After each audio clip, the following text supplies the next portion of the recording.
And ladies and gentlemen of the jury, the prosecution is not going to get that man today. No, because I'm going to get him.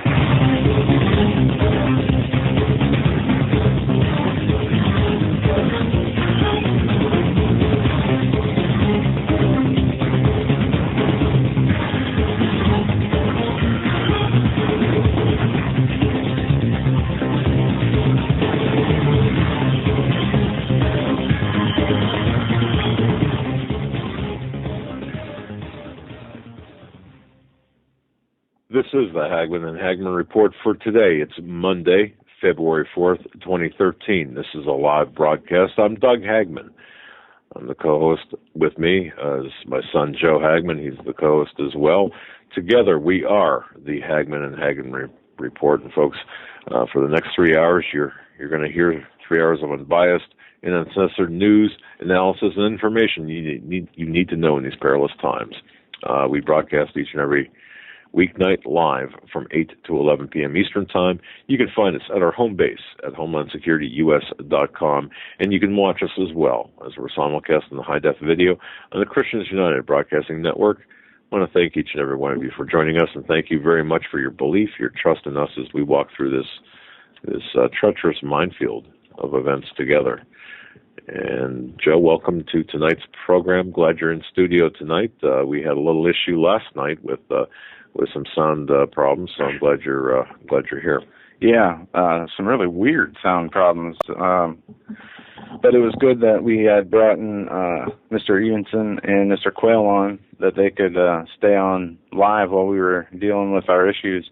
As we tried to call back into Blog Talk Radio with Skype, and we heard an audio recording of automatic fire, automatic weapons fire. It was actually an audio tape loop, if you will, of twice. Of machine gun type fire or automatic weapons fire that was inserted into our audio stream, which some people heard it, some people didn't. It did not transfer to the archive that I could see, but it was odd. So, isn't that interesting? Very. We got a lot of news we're going to get into tonight. If you guys missed it last night, we had Mr. Greg Evenson and Steve Quayle on. We talked about a number of things. The topic was Blueprint for Destruction, lifting the veil of government tyranny, I think. And a lot of what we talked about was these military assaults, unannounced military assaults taking place across the country. And we got news on new assaults and invasions of urban areas in the U.S. by the military today as well. So these are continuing. There is a lot of news that we're going to touch on, but before we do, we were preparing for the show, Joe and I, and we were looking at where all of the news that we're about to get into leaves us, you and me, Joe and I, the listeners, the people listening in the United States, Canada, France, Germany, Australia, New Zealand, or wherever. And the one thing that we're able to look at, or the one thing that we found to set the stage for tonight's show and perhaps for all future shows, there was an individual, Dr. Carol Quigley. We've referenced Dr. Quigley before. Carol Quigley is the head or the mentor, if you will, of the Clintons and a lot of the power structure in Washington, D.C. He wrote the book Tragedy and Hope. Well, one of the contributions which this Carol Quigley perhaps made unintentionally in writing Tragedy and Hope was to help the ordinary American, you and me, realize the utter contempt which these power brokers have for us as ordinary people. Human beings are being treated en masse as helpless puppets on an international chessboard where giants of economic and political power subject them to wars. I mean, we're being subjected to wars, revolutions, civil strife, utter confiscation of wealth, subversion, indoctrination, manipulation, and outright deception, just as it suits their fancy, and their concocted schemes for world domination. And this is no longer a conspiracy theory. This mass of world humanity, us, we are the source of latent power, which terrorizes the establishment, as well it should be. There's a constant fear that the masses might awaken, that you and I might awaken, and frustrate these gigantic and perverse schemes, particularly where they have acquired an education and accumulated a little bit of property.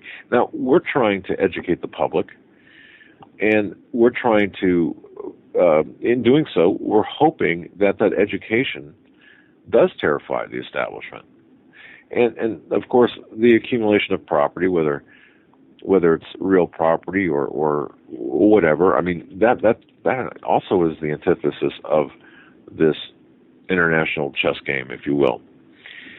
This is what is taking place in America today, and it's not just America though. It's in every country, every free country throughout the world. So if you're listening to this in Australia or in France, you understand it's happening to you as well. So once again, there's a constant fear that the masses, you and me, are going to awaken and frustrate these gigantic perverse schemes of the power brokers, of the globalists. And right now, the mass of humanity in America, we, at this point, constitute the great and overwhelming majority of the people called the middle class. Now, of course, the middle class does exist in other countries, but just to talk about America, middle class right now first. The Dr. Quigleys of the world, the Professor Quigleys of the world, as we've already seen, they leave no doubt as to the menace which we as middle class people represent to them. Now, it was once the great American dream to make as many people part of this great middle class because it was recognized to be the backbone of our society. We were the producers. The middle class, the most important segment of the population in maintaining a progressive, not progressive in political terms, but progressive, excuse me, in terms of progress itself, self-governing, secure, and freedom-loving people. But if you're trying to set up a dictatorship like this regime, and even previous regimes have done, the middle class is the enemy. We're the enemy. And this group will resist a dictatorship. The middle class traditionally will resist a dictatorship. At least we will do so if we know what is taking place, what is happening.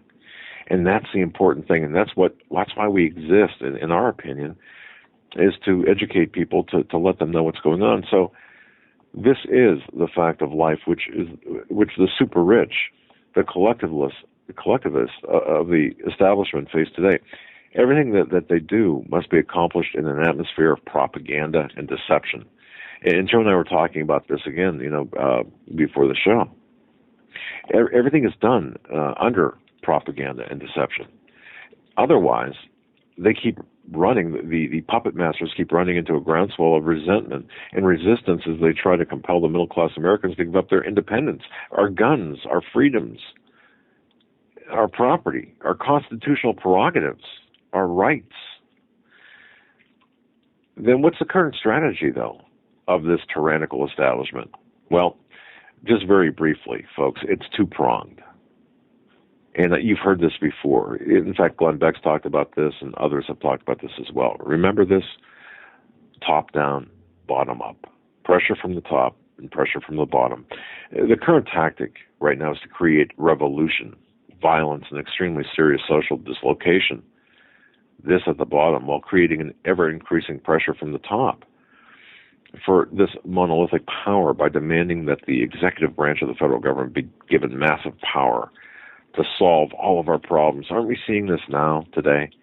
where the federal government is actually consolidating power. Look at the executive orders of Obama. Well, these demands are made in the form of proposed social legislation. And haven't we heard about this before? Social legislation involving the expenditure of just billions upon billions and trillions of dollars each year. Look, experience is not teaching us, of course, that the dissipation of all this wealth has not been solving our problems. It's merely permitted the tyrannical government to use these tremendous resources that we have created, the middle class, just the common person, to build up its machine of well-paid globalist lackeys, if you will, and to reward their abject obedience with tremendous salaries for loyalties and their loyalty to carry out policies and the dictates of this globalist agenda. And this is occurring on practically every dimension of the federal government and every country in the West or representing the West, regardless of where you might be geographically. If you're free, this is what's taking place. And many fine, well-meaning, otherwise well-meaning people support the broad ramifications of social legislation because they think that they're supporting a good cause. And you hear social justice and you think, well, okay, most people think it's a good cause. No, it's not. It's not. It's a code word. Yeah, not the way they define it. That's right. Social justice, in its terminology and its the way it sounds, is a good idea if the definition wasn't skewed by the government. Exactly. And Americans, we're losing control of our own destiny, and this is a problem. I mean, and not only Americans, but all free people in the West, whether you're in France, Germany, Ireland, Scotland, wherever, you're losing control of your destiny because of the agenda of the globalists. And many of the people who have been calling our, national problem solvers have been secretly engaged in actual problem making, and that's the Hegelian dialectic. And folks, if you don't know what the Hegelian dialectic is, certainly research that, because that's important to what is taking place today. Again, our research, that is, Joe and I, as we do, and we're so fortunate, by the way, and we're so thankful and we're blessed because being a father-son investigative team, we're blessed to be able to do this research. We're finding that the Hegelian dialectic is really playing a big part in everything that's taking place. But we've watched the deterioration of the American political structure it's happening right before our very eyes. It's been absolutely amazing to see how many of our so-called problems have been manufactured or even exaggerated or aggravated by Washington, by their meddling and manipulation. And if it's not Washington, it's at the state level. And if it's not at the state level, it's at the local level. And it's on the progressive side. We see problems like racial problems, racial minorities, and the need to expose these minorities to greater opportunities, of course. That's the buzzword and a lot of the buzz phrases. Well, the problem, that problem, in fact, needed to be solved, but what happened in real life? Washington got involved so deeply, they practically promoted it into the explosive tinder for another civil war, and it's taking place again today. There's the quotation, "There's nothing new under the sun." We're seeing the same thing right now. There's nothing new under the sun. So we've had the problem, and we have the problem today of rising crime rates, and we've got to stop the rising crime rates. Although, when we say rising crime rates, the rising lack of morality, I suppose, would be a better term, because the actual crime rates are falling. But that said, when you throw the government into it, and what do we get? We get these insane gun laws, for example, these insane gun ban laws, as if that's going to affect the crime rates. Of course, it's not. They never have and never will. They are actually setting the stage, the government, that is, for the greatest wave of violence and lawlessness this country has ever known. And this is part of what we're going to get into tonight, too, from my DHS source, who I had a lengthy conversation with yesterday. I'll be revealing some information tonight about that conversation. I did not get into, I got into one piece of information about that yesterday, and I'll reiterate that today, but a little bit more about that as well tonight. But look, we've had this problem of moral decay, and something needed to be done about it, of course. The globalists, these brain busters, they came up with a combination of sex education and so-called sensitivity training, which just exacerbated the problem into a contagion of totally permissive decadence and moral degeneracy. Think about that, folks. Think about how they attempted to fix the problem of pornography, of obscenity. Oh, yeah. And I saw a news article today on Drudge Report. I don't know if it's still up here. I'm not sure where it's from. This is a study by this is from the Washington Examiner. Watching pornography boosts support for same-sex marriage. See, a new scholarly analysis suggests more straight guys, especially those who are less educated, watch pornographic videos. The more they warm to same-sex marriage. The reason, pornography opens their mind up to accepting non-traditional sexual situations. Non-traditional sexual situations. You won't find that on Leave It to Beaver or or I Love Lucy or the Lucy Show, whatever that was back in the day, or the Andy Griffith show. I can't talk tonight, apparently. But non-traditional sexual situations. You know, the last thing here, we had a problem. We still do have a problem of subversion by a foreign-based conspiracy, and that's exactly what this is. The problems in what we're seeing, the problems right now, it's subversion by a foreign-based conspiracy, which has brazenly announced that our American society must be overthrown and our kids, our children, are required to live under its flag, and that, of course, is the flag of one New World Order. Grassroots political pressure compelled the Congress to pass a number of security laws. Establishment-dominated forces in the executive and judicial branches of the government have totally nullified them. Look, our descendants, they're going to reap this terrible whirlwind from all of this. And I do suspect that our kids, our children and grandchildren are going to wonder why the adults of this generation were incapable of realizing what was taking place right before them. Yeah, and I want to, if you don't mind, stop you right That's here fine. and give you just give the listeners a quick clip of part of this, moral decay of our society. Okay. This coming from our president. Next week, the board of the Boy Scouts of America is going to vote on whether to end their national ban on gays and scouting. Should scouting be open to gays? Yes. Why so? Well, because I think that, my attitude is that gays and lesbians should have access and opportunity the same way everybody else does in every institution and walk of life. And, the Scouts are a great institution that are promoting young people and exposing them to, opportunities and leadership that, will serve people for the rest of their lives. And I think that nobody should be barred for that. So there you have it. The President of the United States advocating that homosexuals be allowed to be part of the Boy Scouts of America. And this article from the Washington Post shares Obama's sentiments on the issue. The Boy Scouts, no-brainer decision on gays.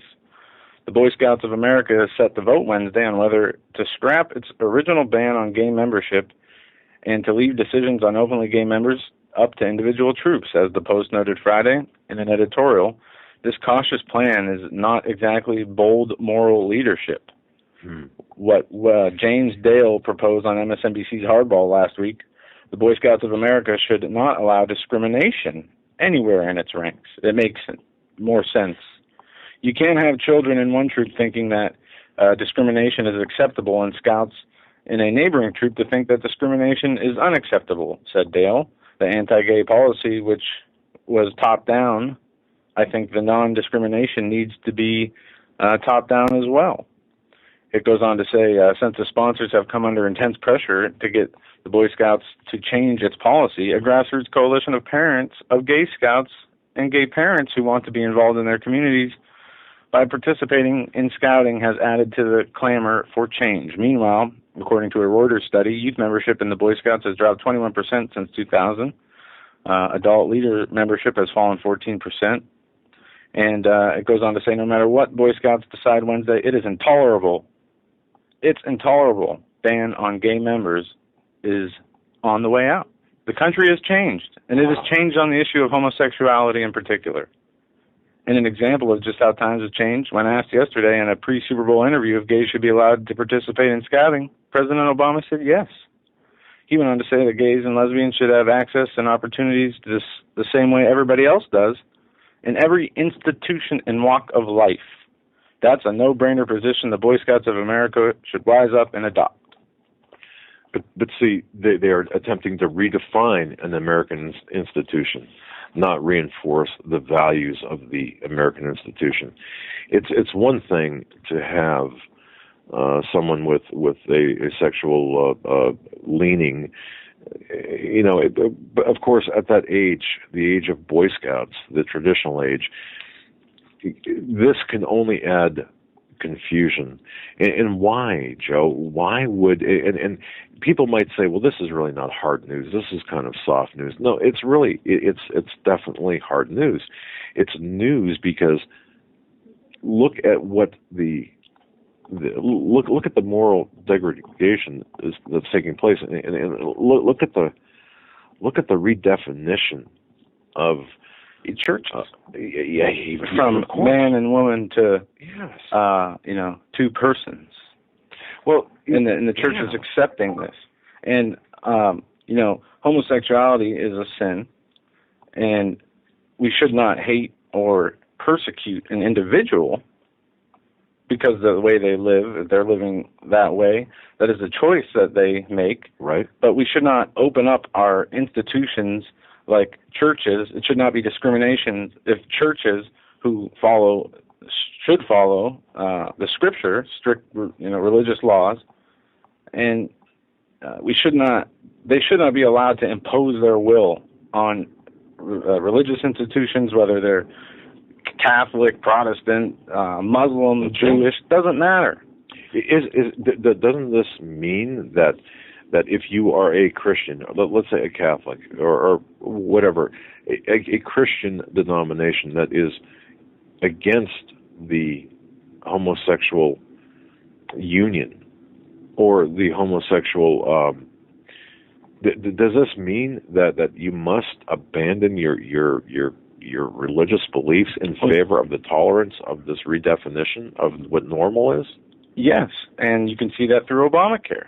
I was looking at a story earlier, and I'll see if I can find it again, where they're talking about nuns having to be covered for contraceptive, after morning pills, and even abortion, possibly. Nuns must have birth control coverage, is the title of the article here.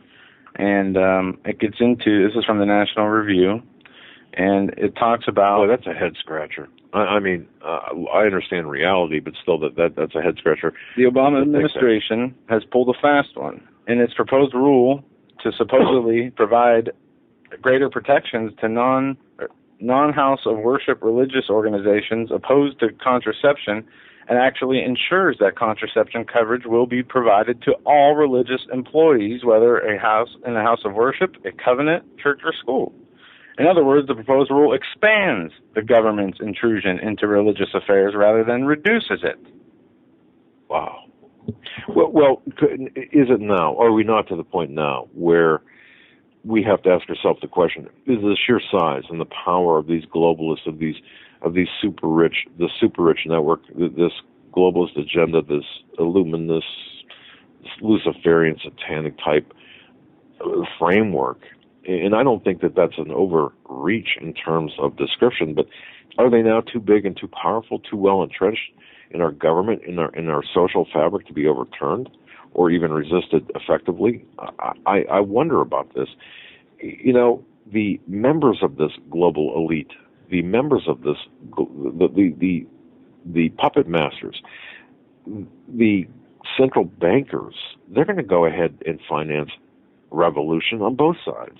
They're going to finance the moral depravity and social dislocation from the bottom and from the top, and squeeze out the normal, if I dare say normal, middle class, or the middle class, the very backbone of society in all countries. Yeah. And the last thing I just want to close it with this is, you know, what can we do about this right now? Is it too late? Well, some people think it is, but millions of people, millions of unsuspecting Americans, we've become brainwashed. And not only Americans, but people in the West, brainwashing. This, we believe there is still sufficient vitality among the believers, at least the Christians, the true Christians, the believers in God, to mobilize a very formidable wave of some hardcore resistance to this whole superstructure of a worldwide conspiracy. And people need to understand, if their church is going along with the changes in society, if they're adapting and being tolerant and politically correct, you need to leave those churches. Right. Start your own church. Or even pray find a church that will stick to the true scriptures, or if you can't find one, just do it yourself. That's the best means of communications between you and the Lord, is praying and reading scriptures. He's the only one that can give you the answers you need. He's the only one with the solutions to your problems, not a pastor, not talk show hosts, not TV personalities, not celebrities. No one but you and the Lord. Right. And that I obviously we agree. You know, but the closing thoughts, my closing thoughts on this opening of the program here is, we urgently need to be united and expose the conspiracy of this globalist control, because we believe, and we were talking again earlier about this, this is so real. And the objectives are so tragically close. They're so close to achieving their purposes.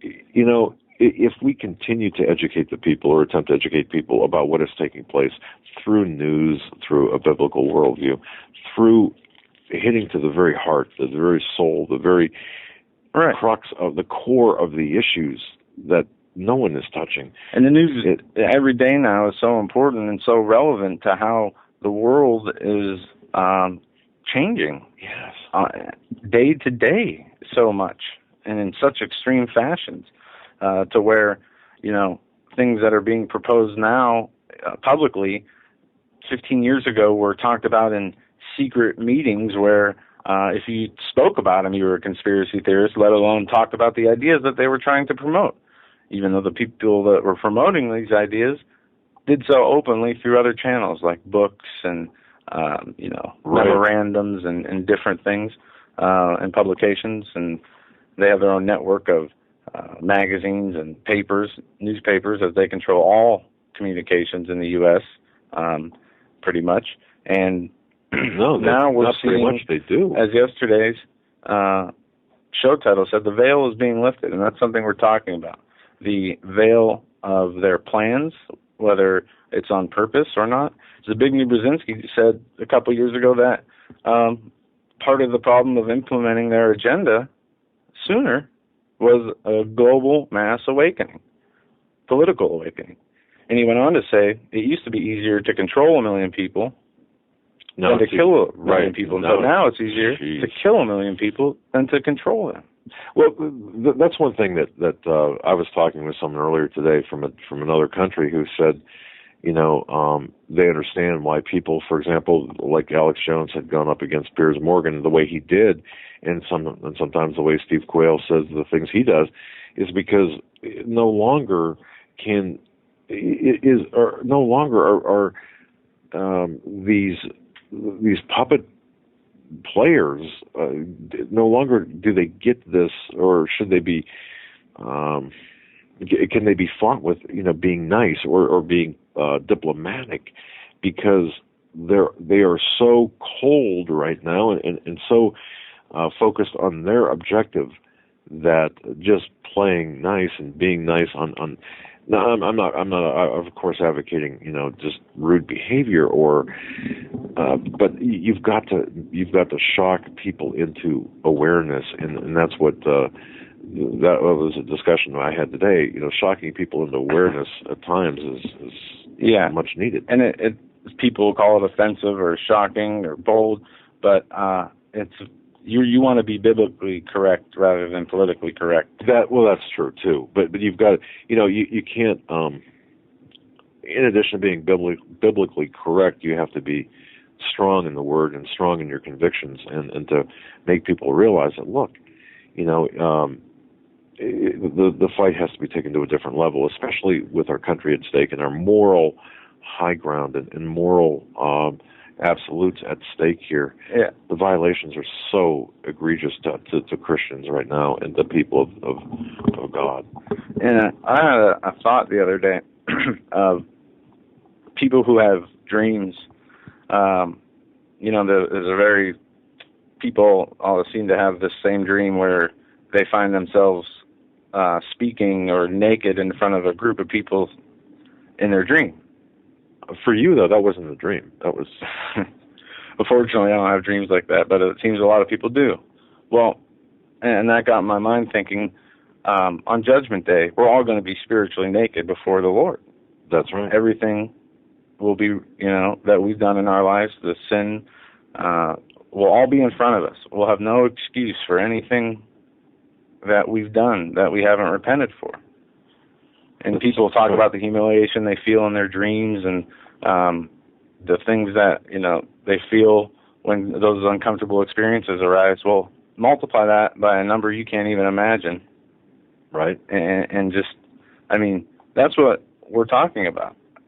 Where the whole point of this show, the whole point of what we're doing is just trying to lead people to the Word of God so they can get an understanding of what's going on for themselves. That's correct. And on Judgment Day, it's going to be decided if you go to heaven or if you go to hell. It's one of two places. The way to heaven is very narrow. The gates of hell are very wide. That's right. And we all want, look, eternal salvation is our objective. That's for sure. And we have to work at that every day. We really do. So some of the things that we're going to be talking about tonight, folks, you heard about the murder of Chris Kyle, the 38-year-old man in Texas, the former U.S. Navy SEAL, the author of American Sniper. Of course, you heard about him. We talked about this briefly last night, but we should go over it again. Known as the deadliest sniper in the world, Chris Kyle was shot and killed by point-blank range by a veteran suffering from post-traumatic stress disorder at a Texas gun range. And folks, you have to understand what is taking place here with this PTSD designation. And by the way, in addition to Chris Kyle, I just want to summarize this too. You had Keith Ratcliffe, 32 years old. He was found dead in his office from a gunshot wound to the back of the head. That was not self-inflicted back on January 3rd, 2013, just a month ago. He was the producer for the popular FPS Russia. Yeah. The firearms channel on YouTube with 3.4 million subscribers and more than 540 million video views. And then, of course, John Noveski, the 36-year-old gentleman who mysteriously died in a car crash on January 4th, the day after Keith Ratcliffe. Look, while most of the SEALs have died in military combat or unexplained helicopter accidents over the last, 4 years, The recent deaths of Chris Kyle and other high-profile Second Amendment advocates have certainly raised questions since the war on our Second Amendment right began. Really, things changed. The complexion changed after Newtown in December. And we have to look at this. Obviously, our hearts go out to the families of all the victims of Newtown, but all the victims, too, of including Mr. Kyle and Ratliff and Noveski and their families. But there are certain strange, odd occurrences with all of these deaths. We're looking at these. Joe and I spent a lot of time looking through these, trying to reconcile things. And ladies and gentlemen, we do feel at this point, at least I do, and Joe and I are running parallel investigations, but when we're looking at these, there appears to be, dare I say this, a hits, yeah, or programming. You know, we've talked last week, the week before, we mentioned MKUltra and Monarch mind control, and people roll their eyes and say, "Oh, come on, are you really serious?" But like I mentioned last night, and I've mentioned in the past, you've had a CIA operation in mind control for well over 30 years, more than likely closer to 60 years now, where 6% of their operating budget went to mind control techniques and creating Manchurian candidate type people, cutouts, if you will, operational in 44 universities across the United States and involving numerous doctors and numerous drugs. Ladies and gentlemen, there's something wrong here. And to dismiss things, you know, it's said, and in fact, I was doing some, and people have been saying, well, "Where in the world are you? You know, are you writing anymore?" I mean, but the bottom line is, you know, once is an occurrence, twice could be a coincidence, but 3 times is an enemy action. And let's look at it that way, because I think that we are seeing the opening salvos, or perhaps seeing the salvos now, of enemy action. And you say, yes, you know, go ahead and say, "Oh, you're conspiratorial." Well, I mean, when it comes to the MKUltra programs, it's not conspiratorial when it was brought before the attention of Congress and they shut it down, or attempted to at least. It's not conspiratorial when you see whether it be just right doctors taking people, messing with their minds to the point that they can go out and do things like this. Either way, there is something going on that is changing people, and it's not just people that we see in the news doing these shootings, doing these different things. There are smaller behaviors, and people can see it in their families and their friends. That's right. They're moving. Right. It's either their hearts are getting colder, they're moving further away from what they're supposed to, or they're moving closer in the right direction. And it seems like the movement of the people and their souls are faster, one way or the other. Boy, that's say that again. People their behaviors are changing in a much more rapid pace than I've ever seen before. But their souls are moving one direction or another. Right. They either seem to be turning colder. Right. You know, okay. More anti-person, more anti-godliness. Right. Or they're moving toward the Spirit of the Lord. And I must say this, with the help of one very dear listener to this program, Marianne, and through Joe and I, we have actually gone through numerous, and I mean numerous, books, and books that are out of print and have been out of print, documents, PDF files, or files that were turned into PDF documents that have been put on servers or put on disks about mind control, about the Monarch mind control programs, and about which has led us from mind control into a more of a really a strange world with Walt Disney and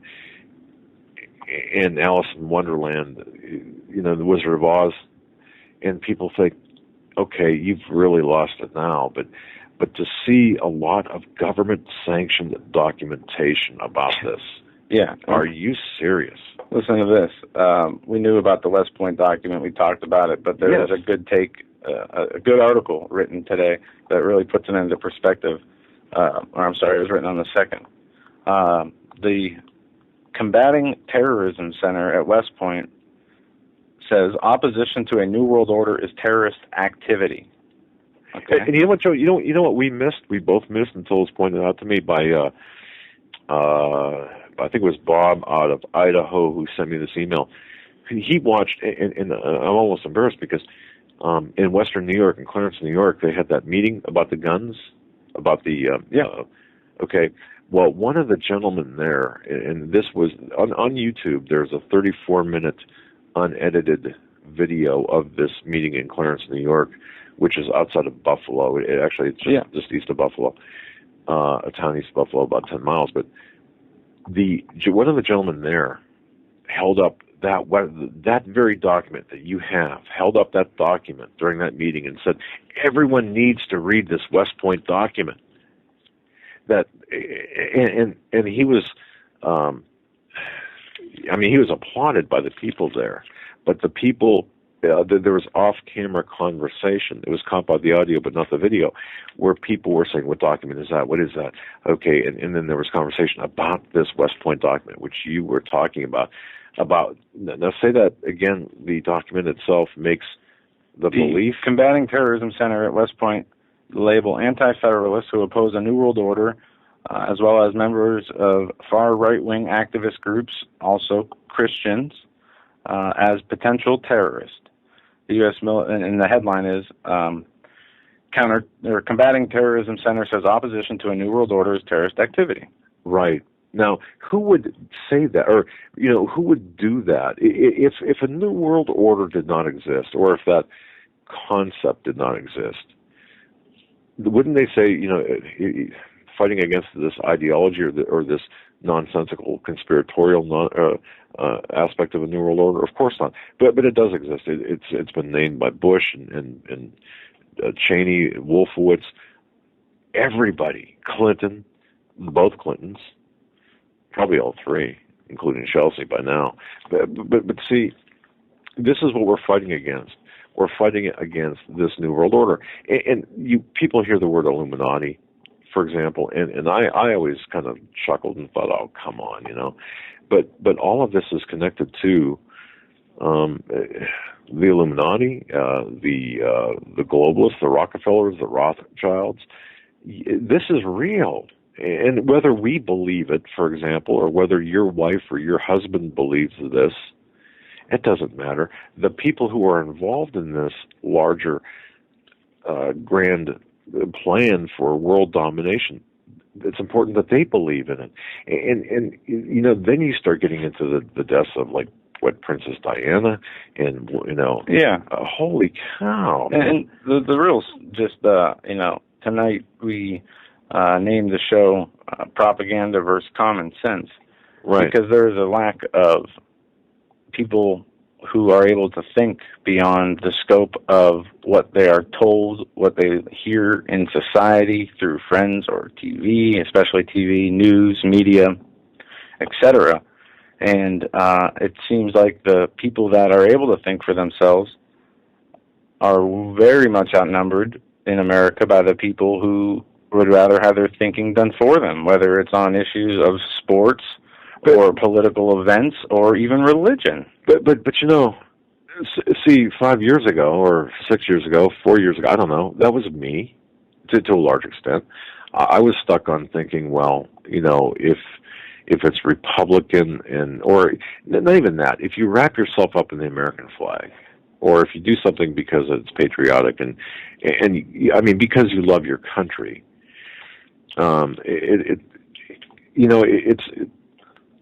I guess what was it? Anyone who questioned 9/11 was unpatriotic, and see, that kind of got me a little bit, and it ensnared me.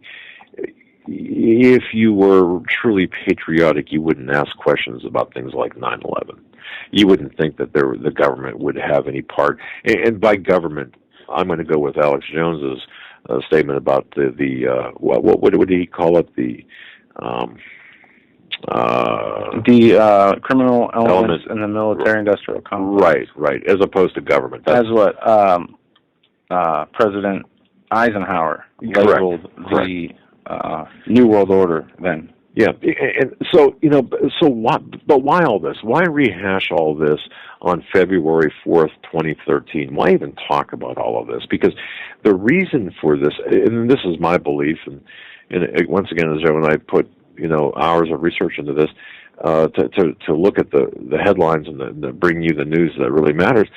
The reason that this matters is because the foundation for what we're seeing today was built upon those checkpoints in history, like 9/11, like Oklahoma City, like the Kennedy assassination, like pick one, the Gulf of Tonkin, and so on and so forth. And you go back as far as the beginning of the 20th century. So this all ties together, and as you start unraveling that ball of yarn, and you see these little knots in the yarn that represent the checkpoints in history, you can see how this all fits together, and that's why we're talking about this and make reference to it, because it does build up to the present-day news items. But this is just something that you've got to investigate this, and the more we see of it, it's I don't want to say it's addicting. That's not the right word, but it really kind of sucks you in, and it grabs a hold of you. And it's like, wow, okay, I didn't realize, for example, I don't know, pick something about 9/11, and then that takes you to the first World Trade Center bombing, and then that takes you to other things, and then you meet people like Ted Gunderson, and so it just explodes. I got to tell you, yeah, I watched the documentary over the weekend, rewatched the documentary that I had watched a few years ago called Fabled Enemies. It's about 9/11, but not about talking about what hit the buildings, what caused them to come down. It talked about all the intergovernmental connections, all the people, like Joe Biden meeting with the head Pakistani officer that wired $100,000 to Muhammad Atta. Was that Joe Biden that did that? Are you sure? Yeah. And when one of the FBI agents that was being represented by Judicial Watch went to try to give information about how they were shut down from investigating leads that Able Danger. It was Able Danger, and there was another one. Okay. And Michael Chernoff was involved also. Right, We're sick and tired of hearing these conspiracy theories. There were multiple investigations from the FBI to the CIA that were shut down prior to 9/11, investigating the people who were actually, they said, carried out the attacks. Remember James Woods? He was on a flight. Yes, very much so, yes. He alerted the authorities, and they ended up saying that those were the people who also, those were the same people that they said carried out 9/11. And I remember the interview with James Woods. The FBI was at his house like 5 after 7 the next morning. So, we could go through, each layer of deception through 9/11 and take up a whole week, but... well, I guess it's laying the groundwork for where we're at today. Right. And now this West Point document goes on to say that it was established, the Combating Terrorism Center at West Point was established following September 11th because of the belief the strong initiative needed to prepare cadets for the new environments they would be headed into upon graduating the post-9/11 era. Mm-hmm. It provides a unique terrorism-based education since its creation. The program has received international recognition for its studies, reports, teachings on terrorism and terroristic threats. A new report from the CTC, however, suggests the far right-wing political activists, not radical Islamic groups, are the new terrorist threat in America, and even goes as far to say that those who oppose the New World Order are potentially terrorists. I find it very ironic the term New World Order is only spouted by those who want to create it. Those are the people who invented the term, the New World Order, One World Order. You hear people like Kissinger on the news saying it, Brzezinski, you see all different presidents. And it rolls right off their lips, doesn't it? Yeah. And, then they go on to say, well, if you believe in it, you're crazy. And you could, even to people who are not aware or won't believe in a New World Order, you can show them the videos of the presidents talking about it. You can show them the video of Bush 1 talking about their objectives being to give the United Nations all the power in the world. That's very true. But no, you're the crazy one for talking about it. But in reality, you are the crazy one for resisting it. Right. Because it is against their system, their world system. But thankfully, we have an out. And that is the Lord. That's right. And, you know, we can't, just to kind of supplement what you said there, you know, when we say we have an out, if we could that's a bad way to put it. No.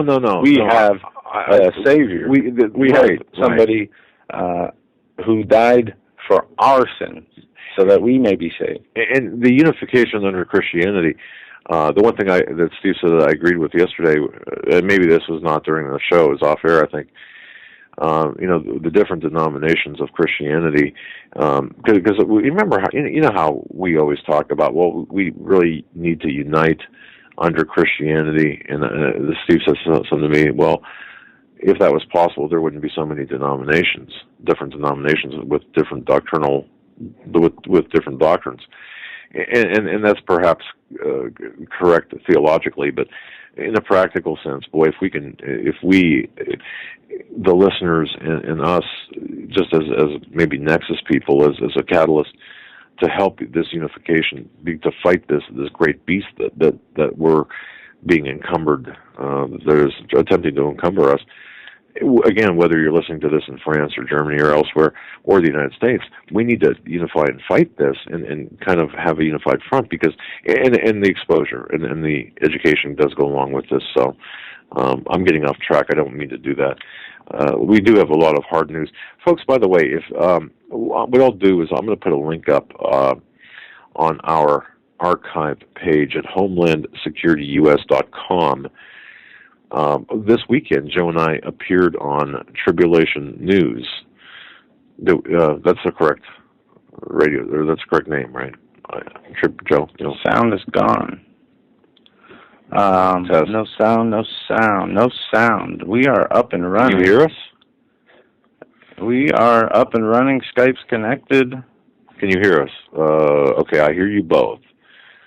Rocco, thanks, buddy. Good to see you, by the way. Okay, can you hear us now?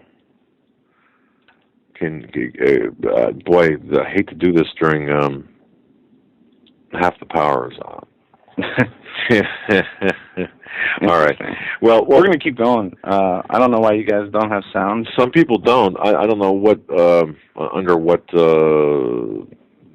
browser you might be using, but we're good on Skype. We're good on okay. Christians United Broadcasting. And I'm seeing the lights flash. So yeah, on our boards.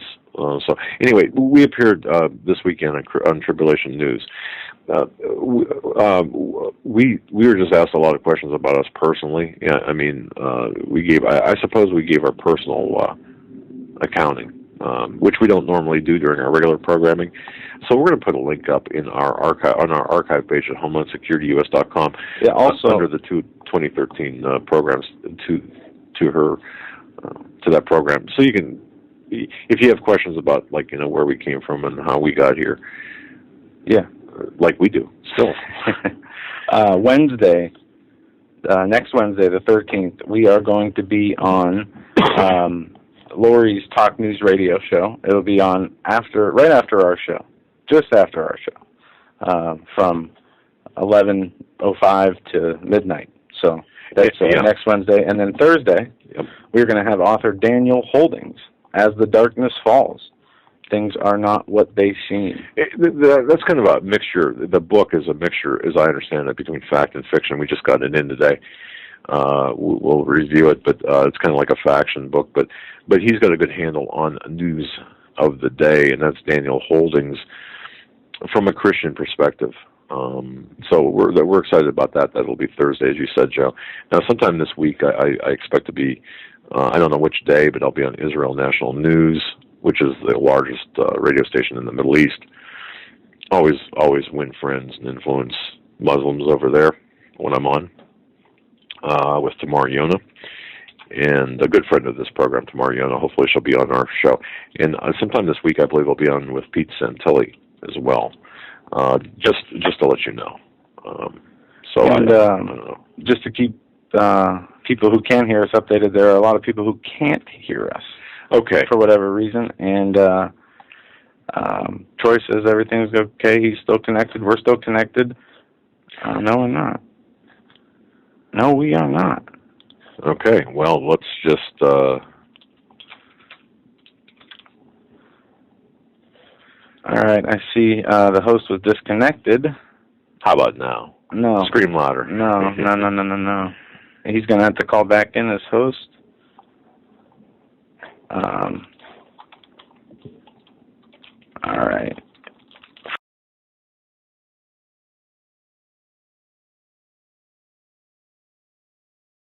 Welcome to CUBN. Welcome to Blog Talk Radio. Please enter your host PIN. When finished, press the pound key.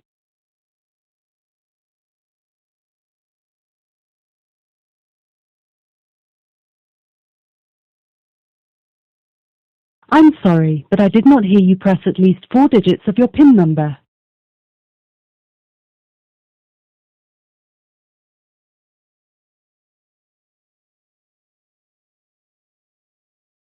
I'm sorry, but I did not hear you press at least 4 digits of your PIN number.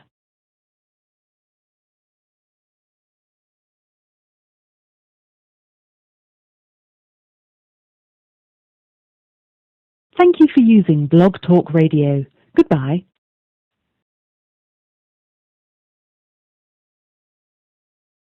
Welcome to CUBN. Welcome to Blog Talk Radio. Please enter your host PIN. When finished, press the pound.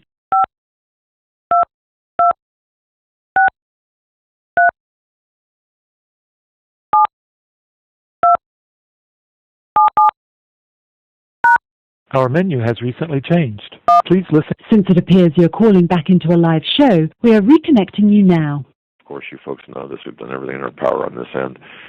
Yesterday was kind of unusual because when we did connect with the station, actually, we had a situation where on a loop, audio loop, there was sound of automatic gunfire. Now explain that, you know. We're back on live. Thanks, Troy, for getting us back up. I don't know what happened. I don't know if you heard gunshots in the background. He says no. Okay. But yeah, there is definite audio attacks. Thanks for being patient with us. You know what? It's almost, and once again, we apologize because this is not amateur hour. We've got the best equipment that money can buy at this point, and the biggest lines, you know, out of our studio in terms of uploading, and of course we have connections with both AM and FM stations. So I don't understand what the problem is, but in the event that those people missed it, I'll be on Israel National Radio making friends with the Muslim community. It's the biggest station in the Middle East, and Pete Santilli, and then Joe, you said we're going to be on Lori's show next week. Yeah, Lori's Talk News Radio the 13th from 11 to midnight, right after our show. Okay, all right. And then, of course, on Thursday, we're going to have Mr. Daniel Holdings. Yes, he's the author of As the Darkness Falls, Things Are Not What They Seem. All right. And I have not read this book. No, I haven't either. It just arrived today. Okay. So we will, but as I understand it, that's a mixture of fact and fiction. But Mr. Holdings does present the news in that book, as well as through his own testimony, through a scripture worldview, a biblical worldview. So it should be a very good show on Thursday. Things are happening really quickly. Now I know we're up against the top of the hour. We want to be pretty timely with that. Yeah, we're going to take a break, but when we come back, we're going to hit some news. There's things going on as far as mortgages are concerned, and a new housing bubble warning. Also, we have news about tax hikes, gas prices rising. Yes. Climate change news, taxing fresh air, drones, and more as we continue, and taking your phone calls while we do so at 661-244-6000. 9839. We'll do that about halfway through the second hour, the next hour. Right. You're listening to the Hi, Hagmann and folks. Hagmann Doug Report. Hagmann here. You might know me as... Whoops, sorry. Pressed the wrong button. You're listening to the Hagmann and Hagmann Report today, this Monday, February 4th, 2013. And I always get screwed up with the Mondays, especially after a Sunday show, and I always think it's Tuesday. So yeah, that came out a little slow. We're working overtime, so it's fun. But thank you for listening to our show, and want to thank those listening. We also have a group in the diner in the Midwest. I'm going to say hello to you folks. More on that after the top of the hour.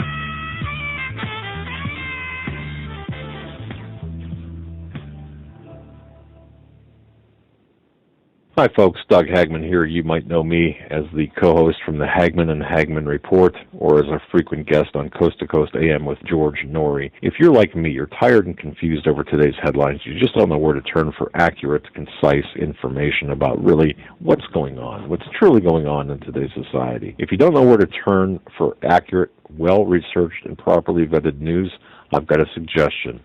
In fact, it's a requirement. Bookmark Canada Free Press. That's CanadaFreePress.com on the internet. It's just not for Canada. It's for news across the world. Judy McLeod, founding editor, has put together a vast array of talented writers like Kelly O'Connell, Daniel Greenfield, Dr. Eilida Johnson-Powell, a lot of guest columnists, very talented writers. Folks, that's Canada Free Press at CanadaFreePress.com. Now mobile friendly. Follow on Facebook, because without America, there is no free world. You better wake up fast and listen to this, America. The Obama campaign has launched attack squads disguised as truth teams dedicated to intimidating and silencing all political dissent carried over the internet that criticizes the Marxist Obama. Truth squads specifically focused on covering up Obama's endless trail of lies, corruption, and subversion, and using the Gestapo power of our own government to police and censor the internet and shut down websites that dare to carry the real truth about Obama's Marxist coup. Remember the names of these Gestapo-style agencies that work right there in your neighborhood: KeepingHisWord.com, KeepingGOPHonest.com, and AttackWatch.com. KGB, SS, and Gestapo-style police-state gangster organizations at work to silence the important voices of patriot dissent, some of which have already been shut down by Obama's orders. Adolf Hitler would have been proud. We're the 21st century Tea Party patriots. Ladies and gentlemen, I want to tell you about Freeze Dry Guy. He's our go-to person when we have questions about freeze-dried long-term food storage. He's our go-to guy. We have questions about what we should buy, or someone sends an email to us, hey, I've got a family of 3, I've got a family of 4, I need to start prepping. He's our go-to guy. If you go to HomelandSecurityUS.com, click on the banner in the upper right-hand column, and it takes you to the Freeze Dry Guy website. Now, folks, look, we don't have a lot of money, and we don't deal, the people we deal with, they're just average people, and we're not in the food selling business. What we are in, what we try to do is help others get prepared for what's coming. That said, I've talked to the Freeze Dry Guy many times, and had long conversations, and asked him about his products. Well, I'll tell you what, this month in February, he has got 2 great items for your grab-and-go bag. These are items I would suggest because I'm familiar with them, and both of them are great. The first one is chicken with rice, all right? Long-range patrol ration entrees. It's 100% freeze-dried foods made here in the United States using only the finest ingredients.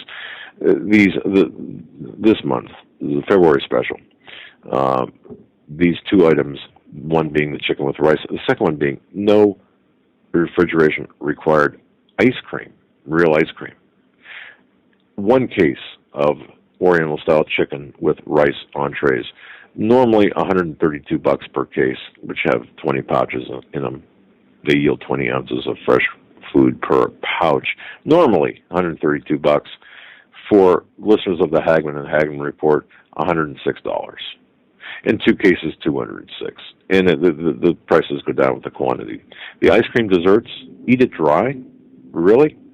Believe me, it does taste good. Normally, $200 a case for 100 pouches. They're on sale now for $159. I got to tell you, it's not bad. It's actually pretty good. I would eat it if I had one right now. I would eat it because it is good. No refrigeration needed. Real ice cream. Anyway, they've got warehouse blowout sales for Hagmann and Hagmann listeners now through the 14th of February. Don't miss out. Tell them Doug and Joe Hagmann sent you for the discounts.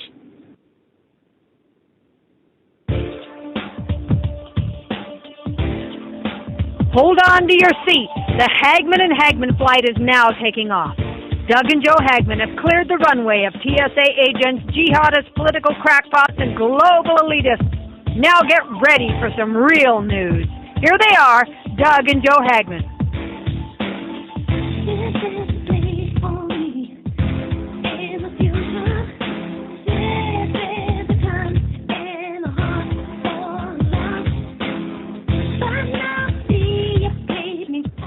And welcome back, ladies and gentlemen, to hour number 2 of the Hagmann and Hagmann Report this Monday, February 4th, 2013.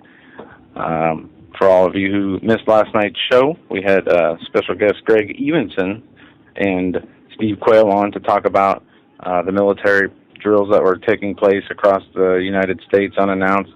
And we have more news on that today. As soon as I find this article. All right, well, while you're doing that, I just want to say I got a couple of emails today. Let me answer them. During last night's show, I spoke about cyber assets, and if you were tuned in and missed that segment I had, information from my DHS source as of February 3rd, that was yesterday. Information is this: 2 days after the inauguration. 2 days after the inauguration, there were 3,575 federal, well, I don't want to say federal, 3,575 cyber assets, people working in the internet business full-time. Their focus, in fact, they became employed on January 23rd, 2013. Are you going to find this anywhere? No. Are you going to be able to FOI this or Freedom of Information request this? No. These people are working for, organizing for Obama, a 501c4 corporation based out of Illinois. But these cyber assets, 3,575 of them, are working full-time to do what? They're working full-time to infiltrate Christian and political conservative forums, websites, message boards, which is their priority, by the way, the Christian beliefs, to attack Christian beliefs, to push Romans chapter 13, and to marginalize anyone who believes in that Christianity is not compatible with other religions, or just attack Christians in general. The second priority is, of course, anyone who believes abortion is bad, and of course the third priority is this off of a list, by the way, seen by my DHS contact. The third priority would be to go after anyone who does not agree with any specific aspect of the Obama agenda, including but not limited to gun banning and outright confiscation, and the demonization, ultimately the demonization of people, anyone who is constitutionally and Bill of Rights minded. So 3,575 full-time people being paid for by the Organizing for Obama machine. Okay, that's what we've got. So, Joe, go ahead and continue with what you were saying about the other. Marines and sailors to invade Jasper County for a training mission. About 150 Marines and sailors will hold a realistic urban training drill in Jasper County later this week as part of a pre-deployment training. The 26th Marine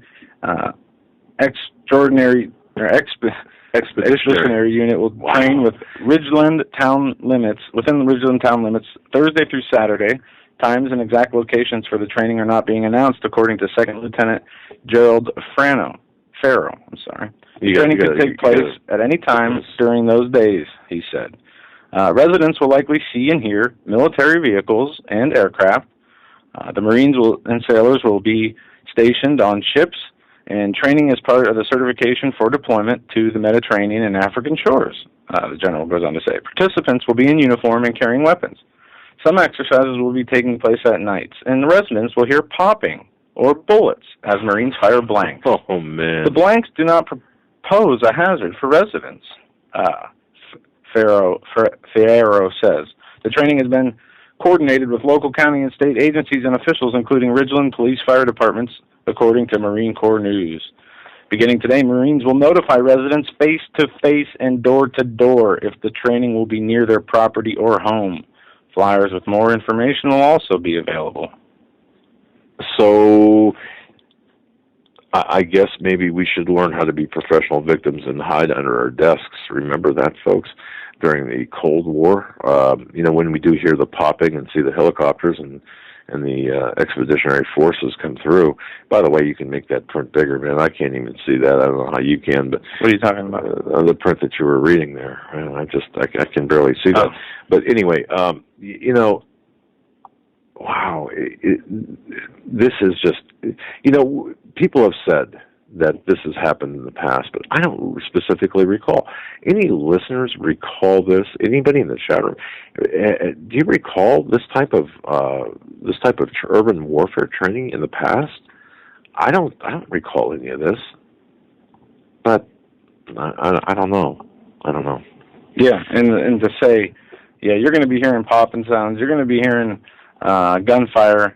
But don't worry, we're just having military drills over your house. But as we talked about last night, how do we know the difference? How are we supposed to know the difference? And just let me say this. Let's say, just for instance, this is just completely hypothetical, military personnel or somebody in a military uniform is walking down your street at night, firing blanks. You don't know they're blanks. You come out of your house, they turn the gun at you. You shoot them. Right. In a court of law, would it be self-defense? I mean, even though your life wasn't in danger because they had blanks, you don't know they had blanks. You thought your life was in danger. By all reason of any expectation or common sense, any normal person would understand that, people shouldn't be out on the streets pointing guns at people firing blanks. You would think it's self-defense. So what I see is this can turn into a way that they're coming after self-defense, the right to defend yourself against gunfire or any other types of criminal acts in the long run, especially against any type of authority figure. Right. And one of the things that was said to me by my DHS contact was this about these drills. Who said, now, prior to, I think the last write-up I had included these drills, maybe not, but he did say this, and I received an email wondering just that, about is this to draw fire upon military assets? And according to the DHS source that I spoke to, that is one of the objectives. Now think about that. Think about how demonic that is and how twisted that is. That's not the only objective, but what they are attempting to do is to create another Waco, Ruby Ridge type of a situation. Why? To demonize further the people, because the only people who will fire on somebody like that, or fire on an aircraft or something, if they feel that they're in danger, are the people that have the capabilities of doing so. And who does that? Who would have the capabilities of doing so? Well, an uninformed police officer, or a prepper, and see, that's the demonization. There is an all-out assault now, attempt to marginalize those people with the assets, military, or not military, but the self-defense assets, to fight against the possible military incursion, the tyranny. So this is part of the program, according to my DHS source. They want another standoff, because to show the unreasonableness in the threat posed by the people like us. And great comment here in our chat room, Eagle's Wings, be as wise as the serpent and as harmless as the dove. I love that. That is very accurate. As we see, all this craziness going on around us, and seeing a lot of division, and from all sides. Well, they went brother inside brother and the Christian body, and we need to, even people who are persecuting us. It says in the Bible, we need to uplift each other, aside from being persecuted by people, especially people who are like-minded, who share the same beliefs, who want the same results, want everyone to be saved and have salvation and eternal life in heaven. We need to be uplifting each other. Nobody's perfect. Everybody makes mistakes. But to see the division even within the body of Christ, whether it's in a church or in a specific group or whatever, YouTube videos, different internet posts and threads, and even in our chat room sometimes, we see division and the same tactics that I guess, the enemies use against us, the marginalization, name calling even sometimes. I mean, we need to get above that. Time is short, in my opinion. And even if time, Joe, even if time is not short with respect to what's happening, you don't know how long you have, the person listening to this. I mean, if you are listening to this and driving a car, if you're driving down the road, you don't know if you're going to make it home. I mean, it's as simple as that. And as far as time is concerned, we're not guaranteed to wake up in the morning. That's right. So look at it in a practical sense. Yeah, and it says in the Bible, it says right in what is it, 2 Peter, that I think it's here that the Lord knows how to deliver the righteous and the unrighteous. I mean, he knows how to basically saying he knows how to take care of you as an individual, regardless, what side you're on. Right. When your time comes, it comes, and we just need to be more like the Spirit of Jesus, more righteous, as the book says, and always striving to be righteous. All of us, none of us are perfect. Well, but we all need to try to be as perfect as we can be. When we're not, we need to ask for forgiveness. I was going to make a joke, but really, no jokes about it. We do. We've got to humble ourselves, and we've got to repent. Repenting is part of it, is it not? We've got to look. It's just because as like I mentioned, you could be listening to this program driving on the road and not make it home. You could not wake up in the morning from a heart attack or a stroke. Who knows? Any number of things could happen. But the bottom line is we have to. What's the most important thing? What's the most important thing? The most important thing is our eternal salvation. Yeah, it really is. And you've taught me. I mean, eternal salvation, person. As an individual person, and also making sure that our people around us are having the same mindset, that you share the word of the Lord with them, that you keep them uplifted. You do what you can to take them out of whatever trials or help them with whatever they're going through. Treat people as you would like them to treat you, as the universal rule states. That's right. But back to what you said about a joke, I got a joke for you. Woman to watch for 2016. What happens if Hillary Clinton doesn't run in 2016? It's hard to imagine the presidential field without a woman contender. And here's one to keep your eye on. Homeland Security Secretary Janet Napolitano. I thought that was a joke initially, but apparently they are doing some I'm not even sure what they call them, but like focus groups almost on the Democratic Progressive Party is doing that to see what the possibilities are, what kind of Napolitano. Can you believe that? Holy moly!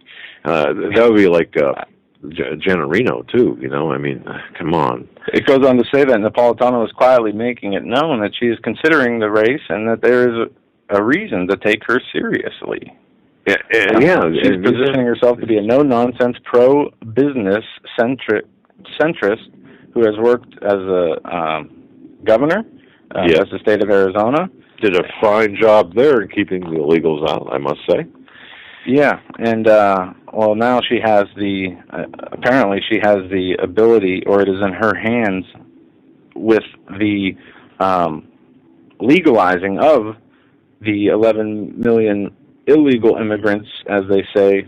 Folks, that should be 21 million. Right. She's got she has a lot of weight in that decision-making process because of the logistical issues from a Homeland Security point of view. And this is the land of the free, and it should be the land of the free. And immigration, people should be welcome here. But it's one thing to be welcomed and become a citizen here, and versus coming here and becoming a citizen and being given all kinds of things that the citizens aren't given. Right. Who need it. Right. And what they're trying to do, though, Joe, is they're trying to balkanize the United States of America. They're trying to dilute our society. They're trying to make us, you know how we are America, and as defined by our language, as defined by our heritage and our principles and they're trying to dilute this, and they're being very successful doing so. So to take really 20 million, not 11 million, but 20 million illegals, and make them citizens. But more than that. We're talking about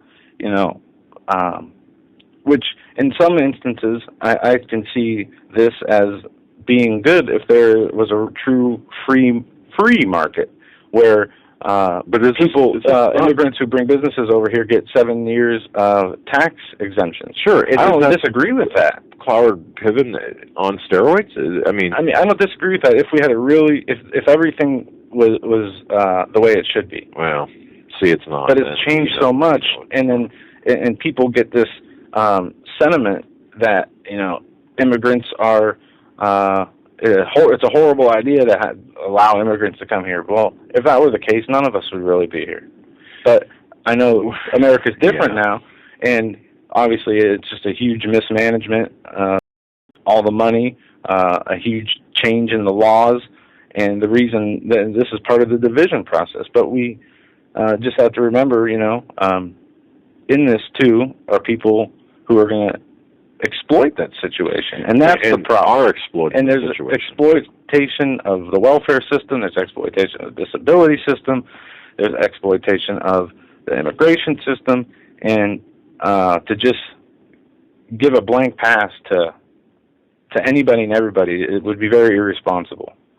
Well, I do recall working a fraud case up in western New York, up in the lumber areas, what do you call them? I don't want to say lumberjack, but logging areas, where this employer hired illegal aliens, and one was allegedly hurt, and we had proven beyond any reasonable doubt that this person was in the country illegally.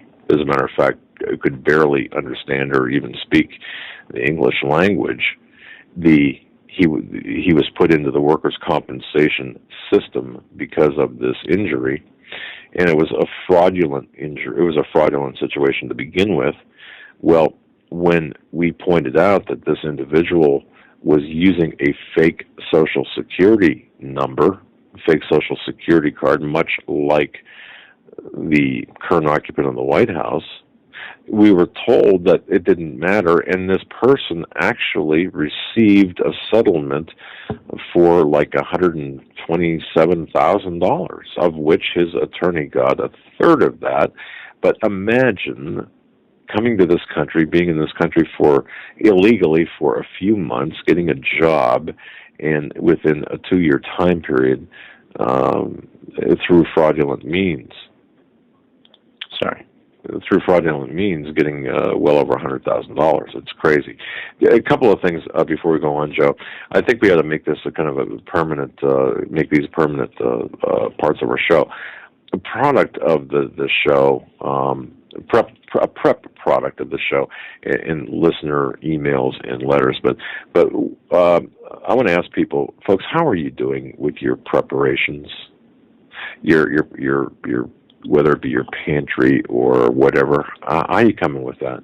Have you gone to the grocery store in the last day or two? If you have, were you able to pick up an extra can of something or an extra couple of cans of whatever?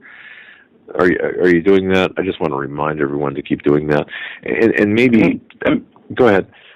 Just some information I got today, and some advice, I guess, is, regardless of how much food or whatever you want to store, we're going to have to remember that we might not always be able to stay where we are. Correct. Because of situations from government intrusion, that's right, takeover, to looting and rioting.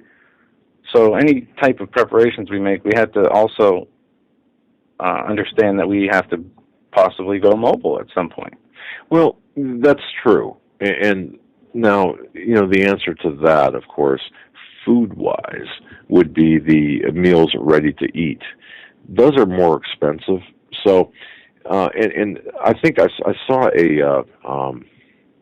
and there are online, by the way, there are things, there's websites, a couple of websites online where you can enter in you answer some questions and they'll tell you whether you'd be better to leave where you're at or stay where you're at. And there's a bias towards bugging out regardless, unless you're in this, high plain, multiple hundreds of acre land thing.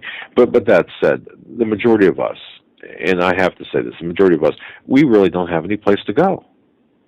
But if you have to leave in a hurry, well, you know what? You might be able to grab a bunch of things, a couple of grab bags. But that said, how are you coming with your preparations for home if you're planning a shelter-in-place? Have you? And I just want to bring this up in a loving way because time is short. But you know what? We can kind of still beat the clock in a way by being smart. And the second thing is like a product of the show, which we have no interest in, by the way, no financial interest in. But this is something I came across today, and I thought, every show maybe we should just mention something that might be helpful to the listening audience. In the event of a power, and this reminded me last night when we were on doing the show and the power went on the Super Bowl. Your power goes out. If you live in the north, anywhere up north, it gets cold if the power goes out. A lot of times. I mean, obviously, it gets cold. What are you going to do for heat? Well, I did find in looking for alternative heating solutions, the tanks, the propane tanks for your gas grill, those big things? Yeah. All right. Well, you can buy these attachments, and this hose and these heater double tank top match lights. They're propane heaters, basically. They attach to the top of your propane tank, and they give out like 18,000 to 30,000 BTUs in terms of heat, and they're relatively inexpensive. For like $65, you can purchase them. So if you have a propane tank, by buying these Dynaglow lights, and that's the brand name, Dynaglow, Dynaglo, Dynaglo, liquid propane heater lights or heaters for your top of your liquid propane tank, $65, and so that'll heat an area. It said somewhere around 400 square feet, I believe, or it heats up to a 25-foot radius, and it's safe. They're safe to use inside with common sense. So, just something to think about if you have thinking about this. If you're thinking about, well, what are we going to do for heat? There's a possibility. Dynaglow, liquid propane heater, double tank, top match lights. So you can just write that down and think about that. And I just want to mention that and just remind people, hey, if you're going shopping this week, grab something extra for your pantry.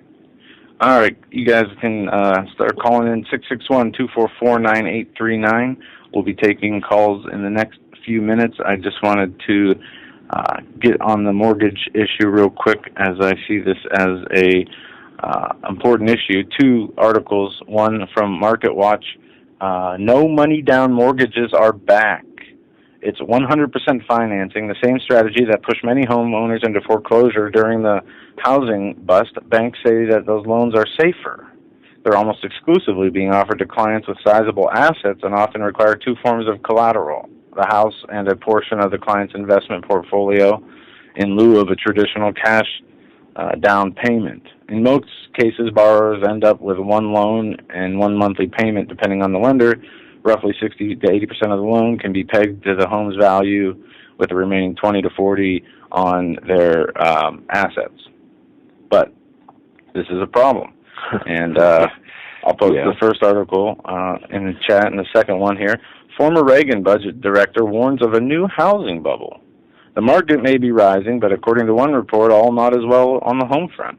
David Stockman, former director of the Office of Management and Budget in the Reagan administration, insists that the housing market outlook is not as cheery as some say. I would say we have a housing bubble. Again, Stockman told the Daily Ticker. We don't have a real, organic, sustainable recovery because in a world of medicated money by the central bank, things aren't what they appear to be. Stockman pointed to artificially low interest rates and speculation in the real estate market as the culprits. It's happening in the most speculative subprime markets, where massive amounts of fast money is rolling in to buy, to rent, on a speculative basis for a quick trade, he said. As soon as they conclude prices have moved enough, they'll be gone as fast as they came. And any kind of interest rate increase will lead to a bust. As soon as the Fed has to normalize interest rates, housing prices will stop appreciating, and they'll probably head down, he explains. The fast money will sell as quickly as they can, and the bubble will pop almost as rapidly as it appeared. And it goes on from there. And it just talks about how the high unemployment, the printing of money, the ease of an ability to get mortgages are really, it's coming back around full circle, kind of like we're building up to what we saw in 2008, where the Henry Paulson told the Congress they'll declare martial law if they don't pass stimulus bills to fix their little economic bubble. Also, that's... And we'll talk more on later. Yeah, I just want to make sure everyone understands the housing. We know the housing bubble, because that is a good. We need to really pay close attention to this. Followed right along with the derivatives situation. But go ahead and continue.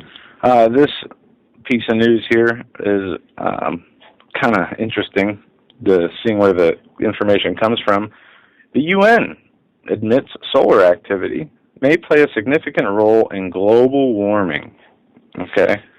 Now, man, I saw this. But remember, folks, I don't understand this at all. I mean, I don't understand where they're coming from in this piece. Now, remember, I just read this. The UN's here wants to climate change skepticism to be dealt with as a sickness, and inpatient treatment is needed because the Planet Under Pressure conference in London is where this was argued. Cultural resistance to accepting the premise that humans are responsible for climate change must be recognized and treated as an inherent sociological behavior. So if I say publicly that global warming is nothing but a hoax, it's a thing made up by Al Gore and the United Nations. I'll call Napolitano right now. So what you're saying is I should be treated as an inpatient in some clinic until my head gets right. Yes, as well as gun owners, Christians, anti-UN people. Okay. You know, that's what they say. And the new American Psychiatric Administration's DSM-5 that's publication does label being religious, believing in a, I forget the way they word it, believing in a supernatural being or a supernatural authority, right, is a not a dissociative disorder, but I know what the word, but I can't think of it. Psychological disorder, possibly. They're classifying religion, people who believe in religion, people who believe in Jesus, as mentally unstable, unfit, as well as pro-gun people, anti-New World Order people, as we went through, anti-global warming, anything that goes against their satanic agenda.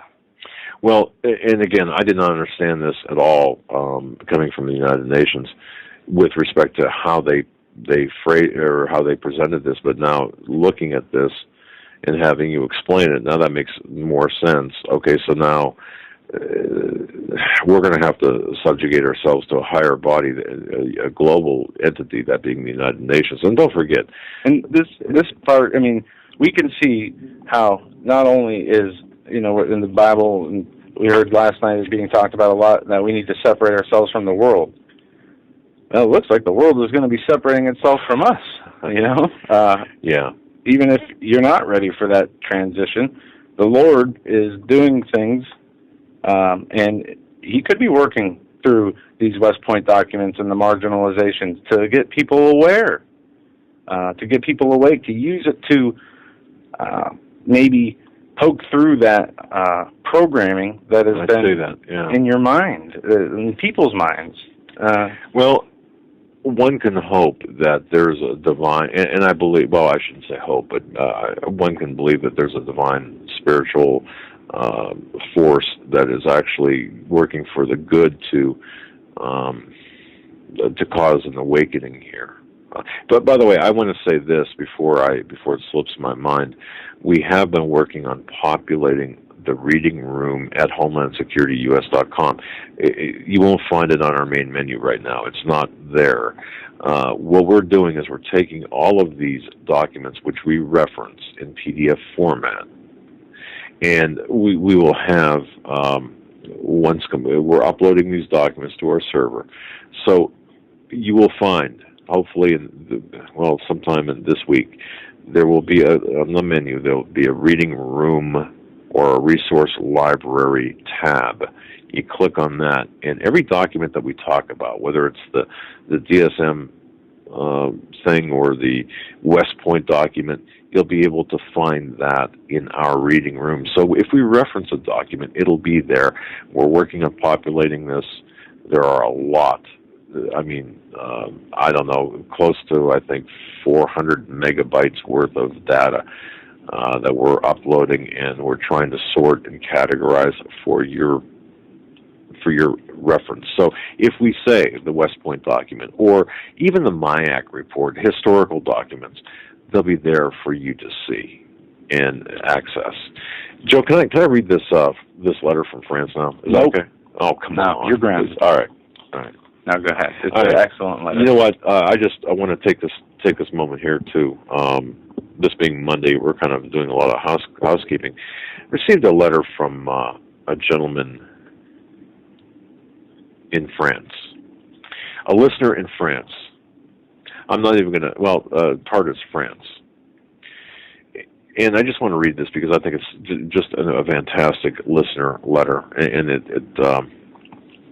I'll just paraphrase some of it. It's a 2-page letter, but I'll be very quickly here. Just greetings, Doug and Joe, from the southwest of France. And of course, this is TARDIS.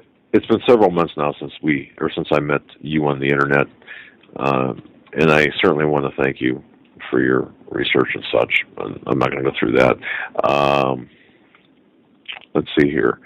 Okay, here's what's really important. I thought was just fantastic and interesting too. And folks listening in America, think about this, because certainly when Joe and I read it, we talked about it. We thought, wow, this is an interesting perspective.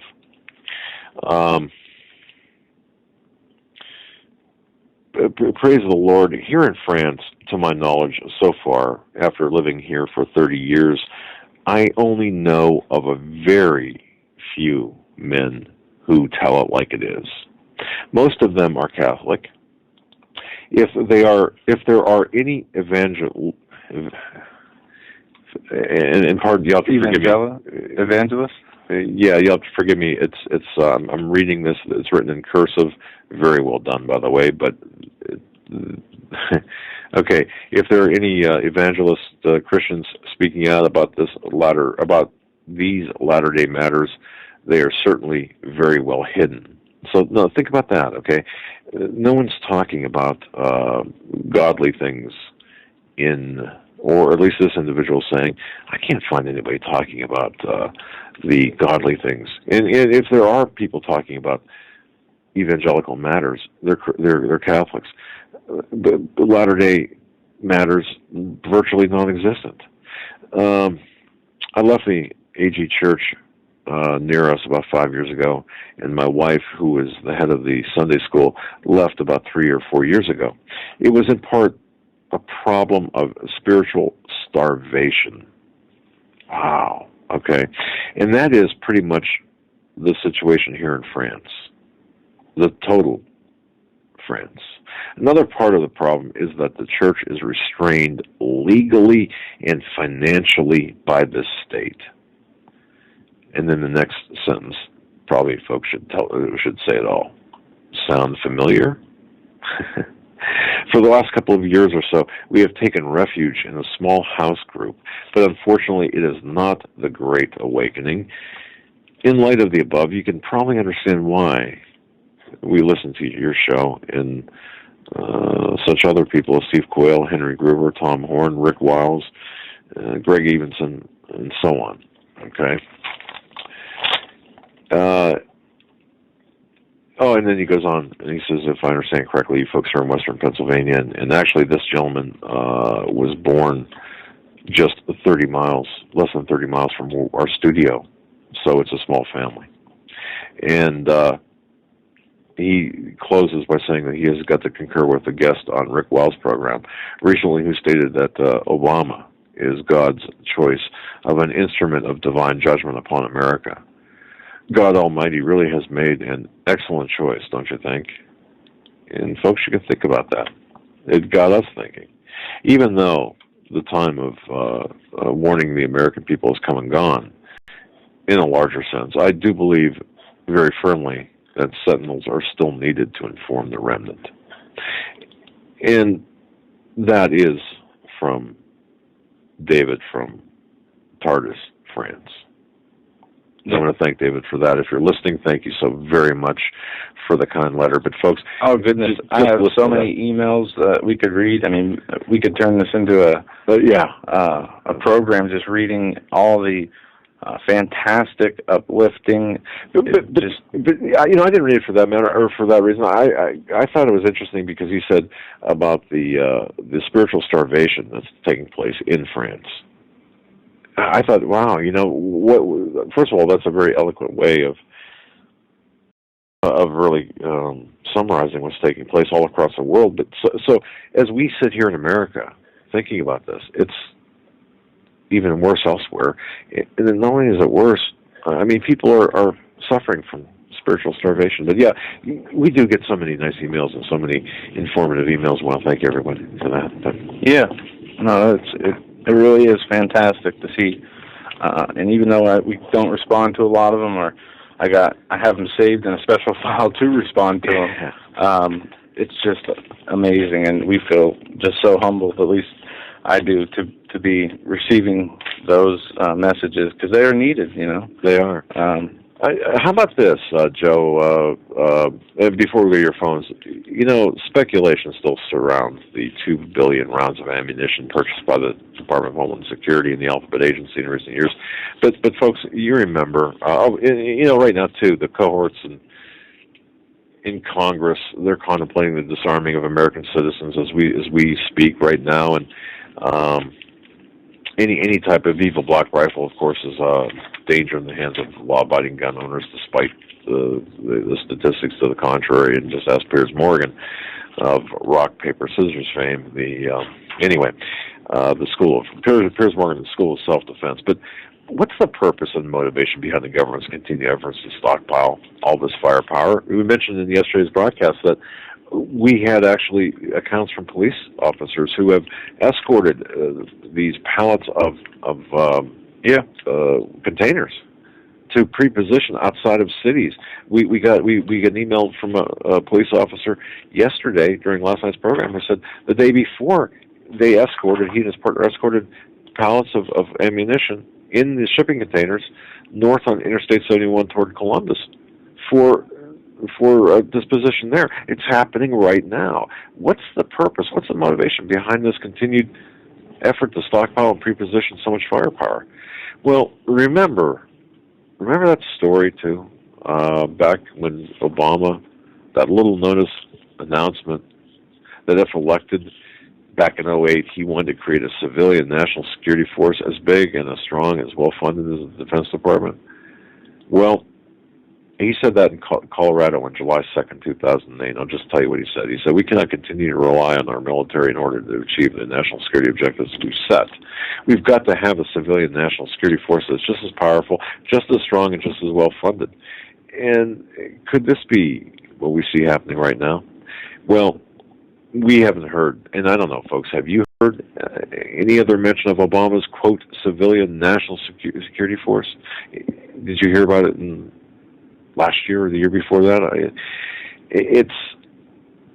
We haven't heard anything about it, but I'll tell you what we're seeing right now is something I believe, and Joe believes, and I think that the majority of people listening to this believe that the Department of Homeland Security, look, they've got 4 bullets for every man, woman, and child in this country.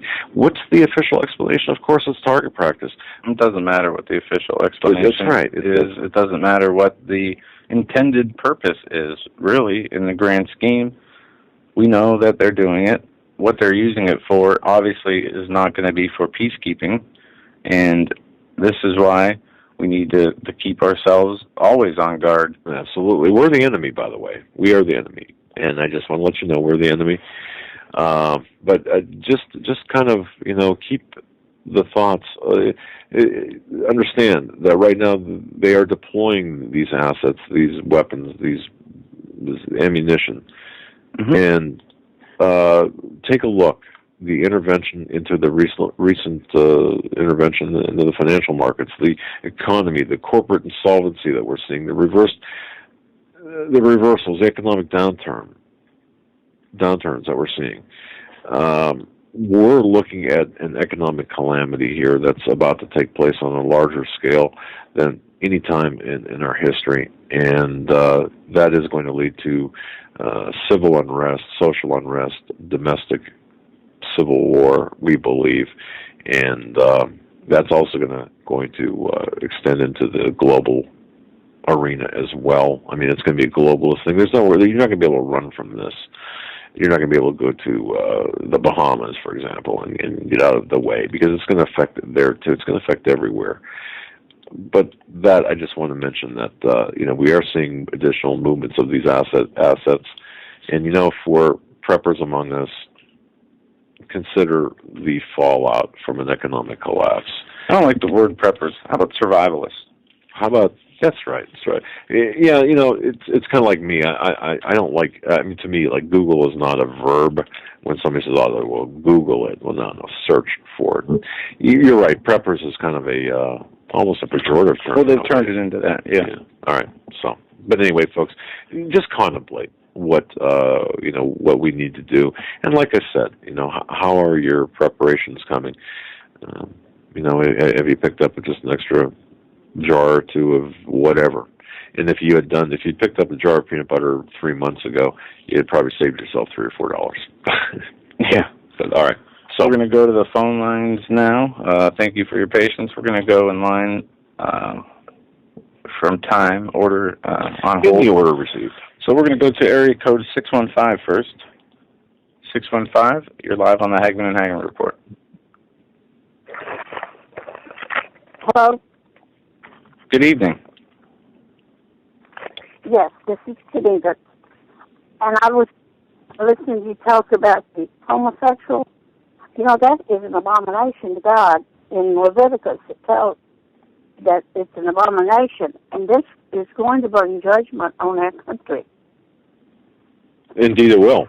Yeah, the promoting of any law that goes against the laws of God will bring the same. Brings judgment, and we have a president that apparently doesn't believe that. No. No. That's right, but caller. I think we're under God's judgment right now. We agree with you 100%. Enjoy your show. Well, thanks. God bless you. Yeah, we had a little trouble there with the overtalk and the delay, and of course it sounded like it was on the Skype. Didn't it sound like Skype? I don't know, or some sort of cell phone. I didn't catch her name, but thank you very much thanks for the call.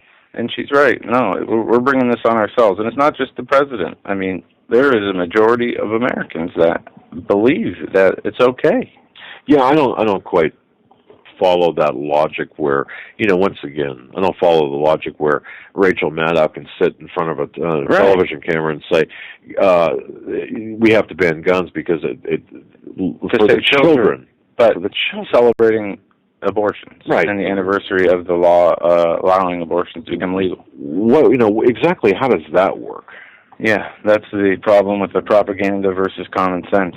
Which side of the line do you fall on? And I know our audience has common sense, and I hope the people who come and maybe just listen to this show or who are new listeners, if you haven't learned, take those electronic devices like the TV and anything that tells you what is going on, instead of showing you the truth or they give you little bits and pieces. Unplug the TV just altogether.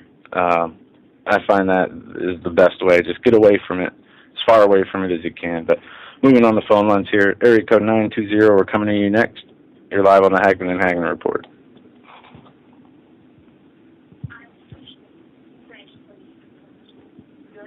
(920), you are live on the Hagmann and Hagmann Report. All right, let's put the caller back on hold because I'm not sure if we're having a delay problem or what the issue is, but we'll go to 330 up next. 330, you're live on air, the Hagmann and Hagmann Report. Hi guys, how you doing tonight? Very well. How are you? Hey, I'm pretty good. Hi, Mr. Hagmann. Hi, Mr. Hagmann. What's on your mind? What's that? What's on your mind? What's dominating your thoughts tonight? Oh man, I could even. There's so much. You talked about so much. The caller that just called in, she talked about homosexuality not being an actual sin, but an abomination. I was going to call and mention that, and because it's on the level of pork. When you go into the scripture, the enemies of the Hebrews slaughtered pork on the altars of the Most High. So I wanted to bring that in, and you talked about the police, and I wanted to know if we could read a scripture out of Matthew. Go ahead. Sure. When we look at Matthew chapter 5, we go we can 33 and 34. It talks about, again, ye have heard that it hath been said by them of old time, thou shalt not forswear thyself, but shalt perform unto the Lord thine oaths. In 34 it says, but I say unto you, swear not at all, neither by the heavens, for it is God's throne. Now, if we keep going, it just goes on to your answers, what you should say when your questions and things like that. But you had said something earlier about, Satan and government, and you had stated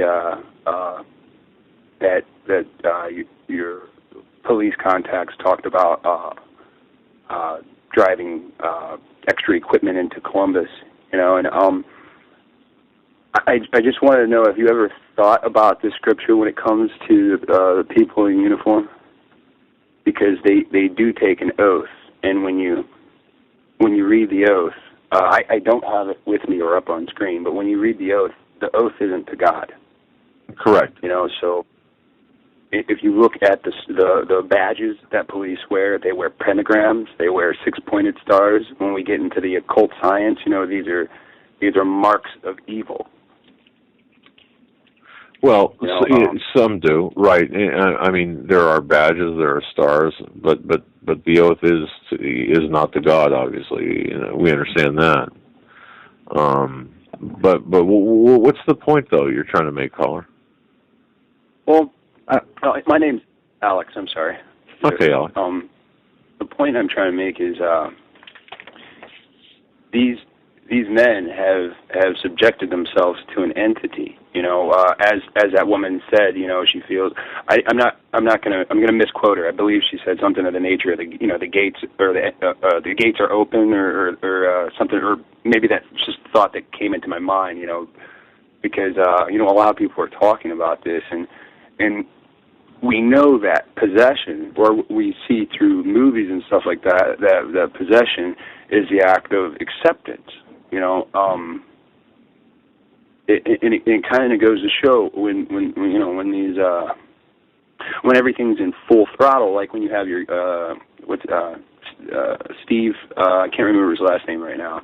When you have him on and he talks about when all these things are at their peak, what's going to be the job of the law enforcement officer that wears a badge and do you think this might be do you think they will be a danger to the civilian that they are supposed to protect and serve? As far as the personnel are concerned, being a danger to civilian, their oath that the officers, military personnel, swear an oath to protect and preserve the lives of the people. Well, technically, to protect the Constitution, right? But to protect the people, correct? Right. Now, and I understand what the caller is saying. I'm pretty sure I do. And there's a couple of problems. One, them taking an oath, not to God, but to men, to uphold men's laws. And two is the problem of the laws changing, or the orders changing, to where the oath doesn't even matter. Regardless, people are going to follow orders, kind of like you saw in Germany. Well, Alex, I mean, look, I know a lot of really good law enforcement, God-believing Christian law enforcement officials who joined the police department to help people, thinking that they could make a difference. Okay, at least in my generation.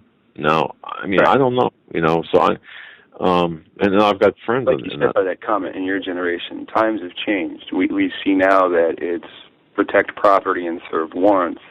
We had the situation where there was a drowning man in the river a year or two ago, and the officers wouldn't jump in to save him. Oh, yes, I remember that.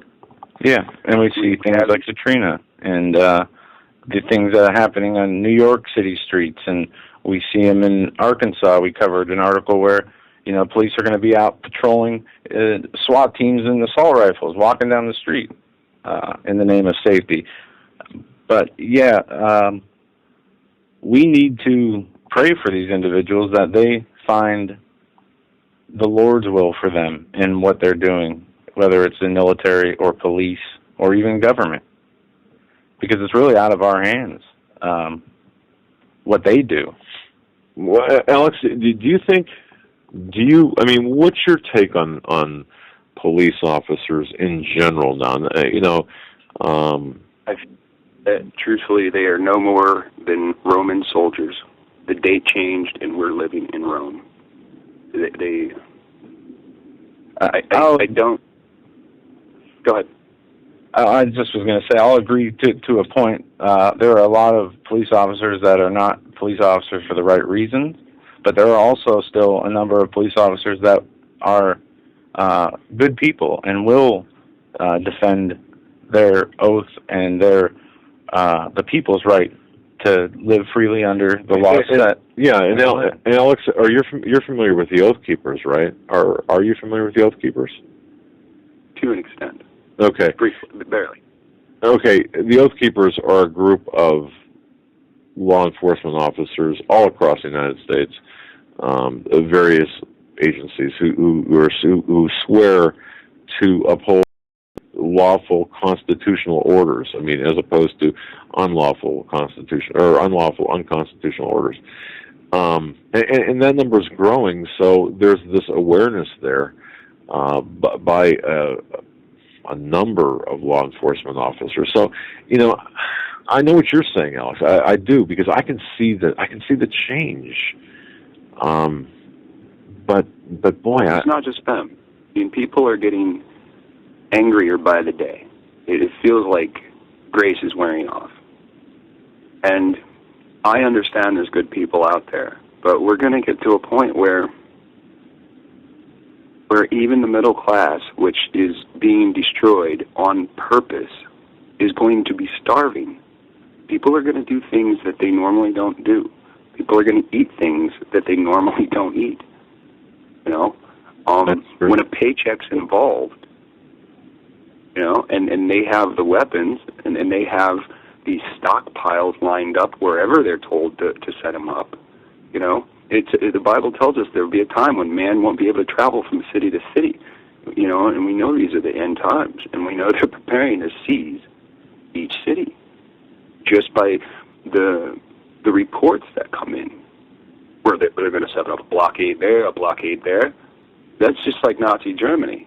But didn't we bring the Germans here during Paperclip? Yeah, we did. It was one big master plan. And you have to really ask who took that oath and who understands the oath that they actually took. Mm-hmm. Wow. And that's something, Alex, to think about. And you raise an interesting, deep, very deep point.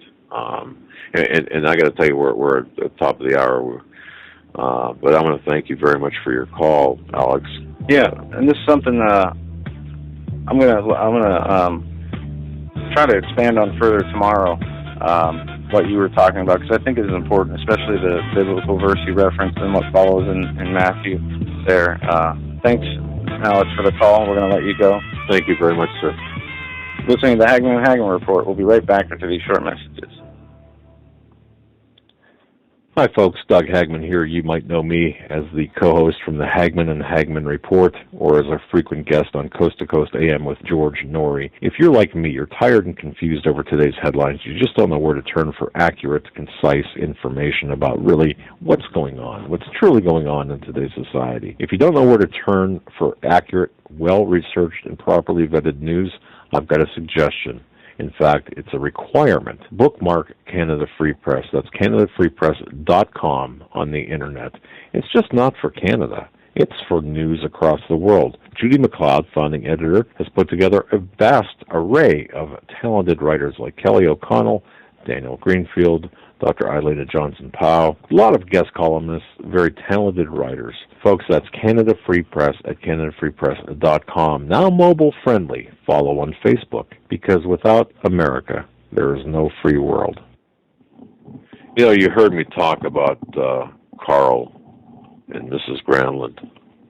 Granlund Firearms. They've been in business for over 20 years in Campbell River, British Columbia, Canada.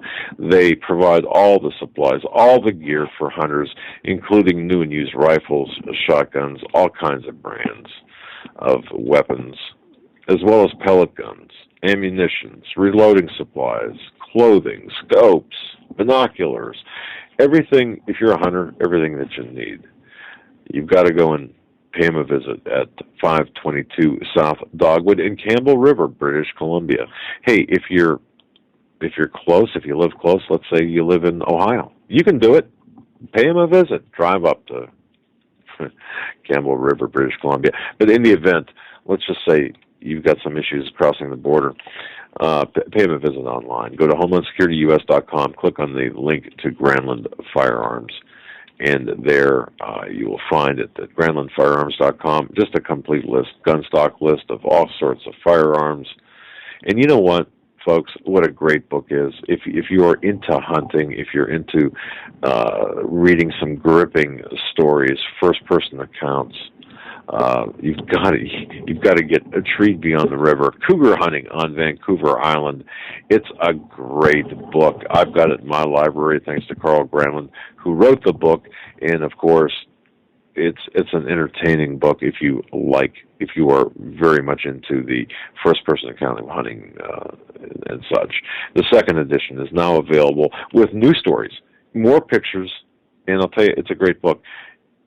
Get a hold of that book. And folks, pay them a visit online. That's GranlundFirearms.com, accessible via our website at HomelandSecurityUS.com. And while you're there, sign the guest book.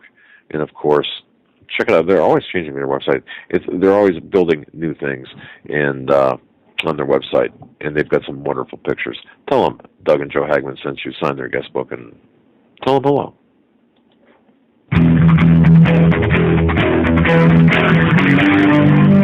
Doug Hagmann. One guy that doesn't need a bullhorn to get your attention. You want answers. I want the truth. You can't handle the truth.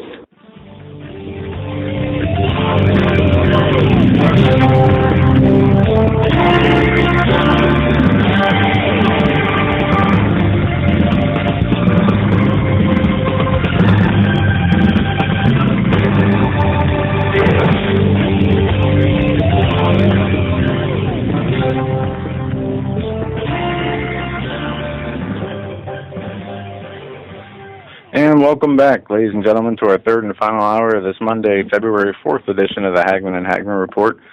First 2 hours went by real fast. We covered a lot of news, got some phone calls. We're going to go for the rest of the show, getting to your phone calls. Just a few articles I'm going to hit in between calls. This one, Chicago police changing response plan for 911 calls. Starting this week, Chicago police are changing their responses to 911 calls. No longer will they come right away to reports of things like damage to property, carjackings, garage burglaries, or other crimes in which the suspect is no longer on the scene or the victim is not in immediate danger. They say the move will free up the equivalent of 44 police officers a day for patrol duties. CBS 2's Jim Williams spoke to some Chicagoans who think it's the wrong move for the police. On a block where burglars broke into a home on Christmas Day, Cameron Curio has a strong opinion on the city's new 9/11 response plan. I think that's ridiculous. I think if there's a burglary, they have got to come. It's what they are paid for. They have to come, she said.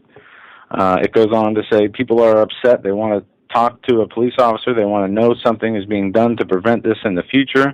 Sposaro said she is a constituent on the Northwest Side. They say we pay very high property taxes, so it's not asking too much for a police visit after the break-in or a traumatic event. This is just another example of what many towns have done in saying, we can't police everything. We need to be basically they need to generate revenue. So they'll be more concerned with writing speeding tickets, writing summons for whatever else, they're going to write. And I've got a good revenue friend. Generate. I got a good friend in the New York State Police. He's a New York State trooper. He said this. Now he's actually a commander in the New York State Police. He said that they are busier now, not respond. I mean, they will. Basically, they're letting the local police or the sheriff's department handle the burglaries, the trespassing, the normal things. They have been, and this was last week I talked to this individual. He said they have been instructed to increase revenue, like you just said.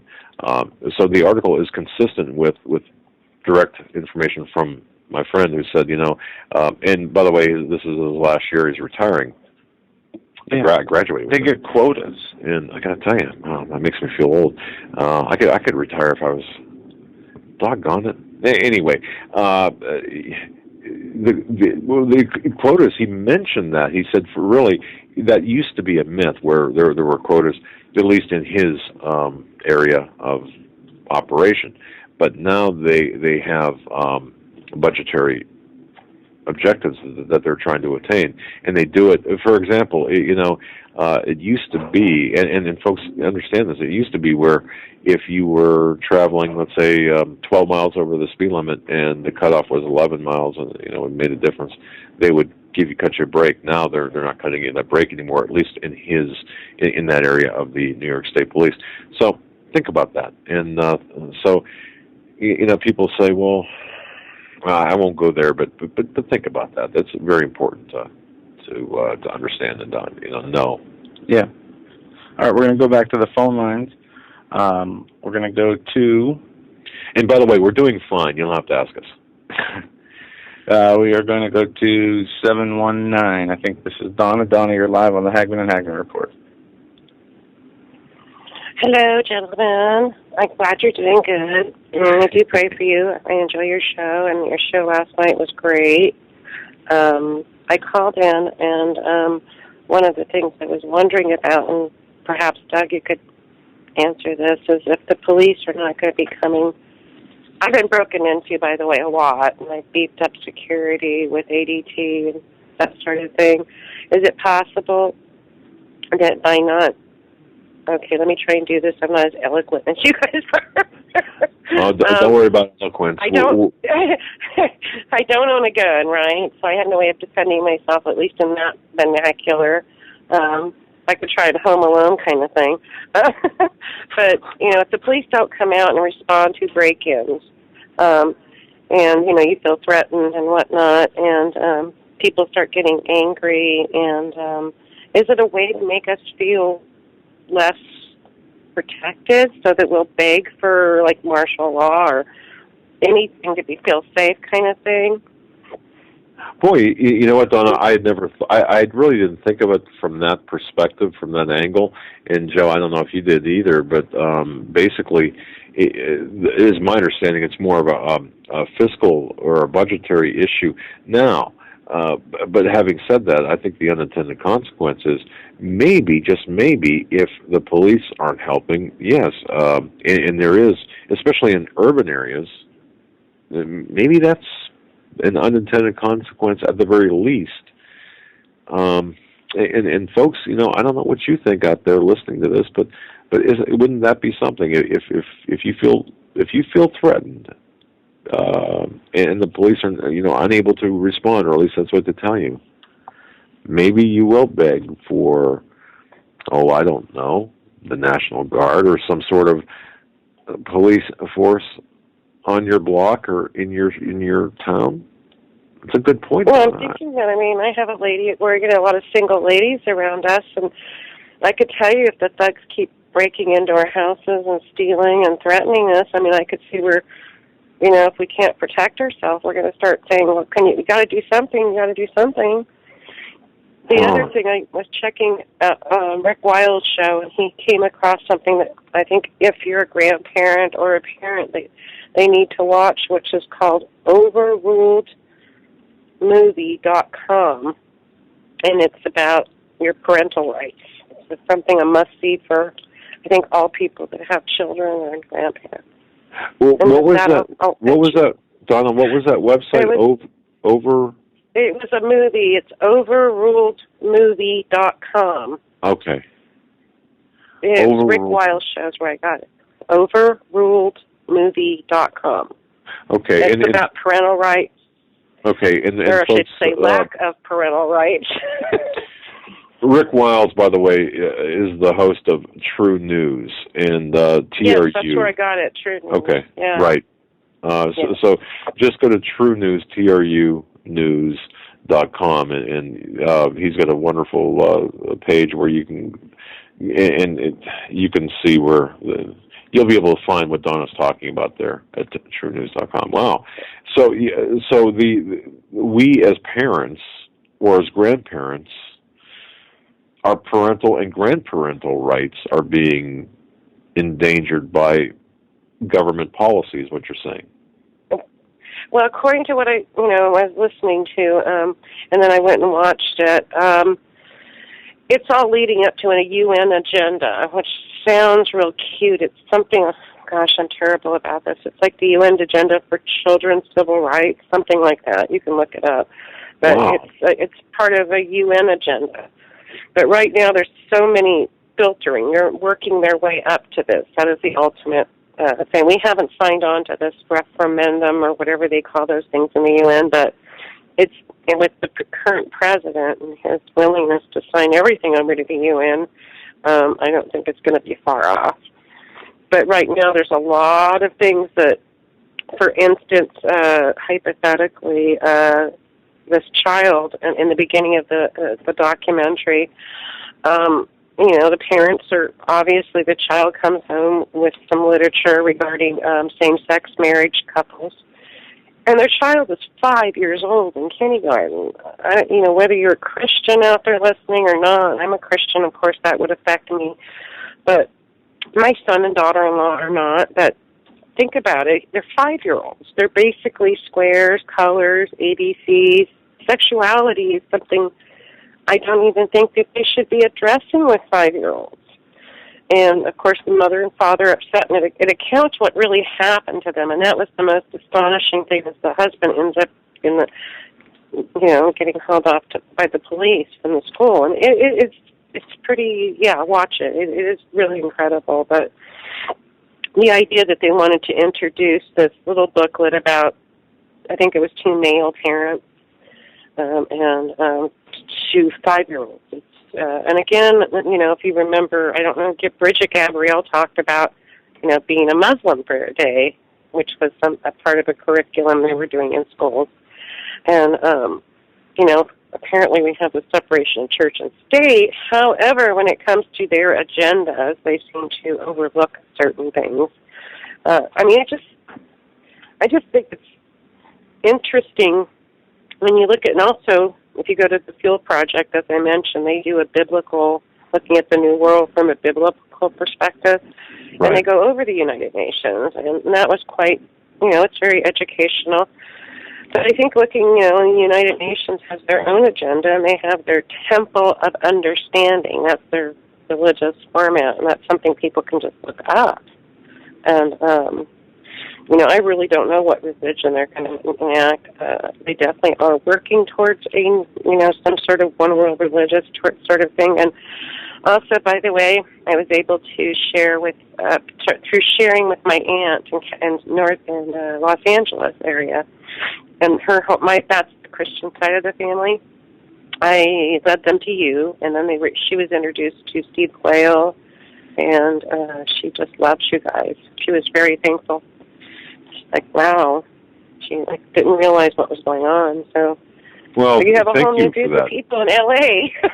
They're going to be listening to you. So with that, I get off and let other callers speak. Wow. Well, thanks for sharing our program, and really that's how we've been growing, and we thank the listeners, thank you, and obviously thank God, because we could not do this on our own. All we're trying to do is help people understand what's really going on out there, and point people in the direction of what's really truly important news items amid this white noise of all this stuff that can overwhelm you. You sit down in the morning with a cup of coffee at your computer, click on the Drudge Report, and you get all these links and all these headlines, and it's like, well, what's important, really? And it's sometimes, you have to sift through all this white noise to get to the real nuggets of information. Mm. So just put on the full armor of God before you start, and do your prayers. Boy, I got to tell really you, helps.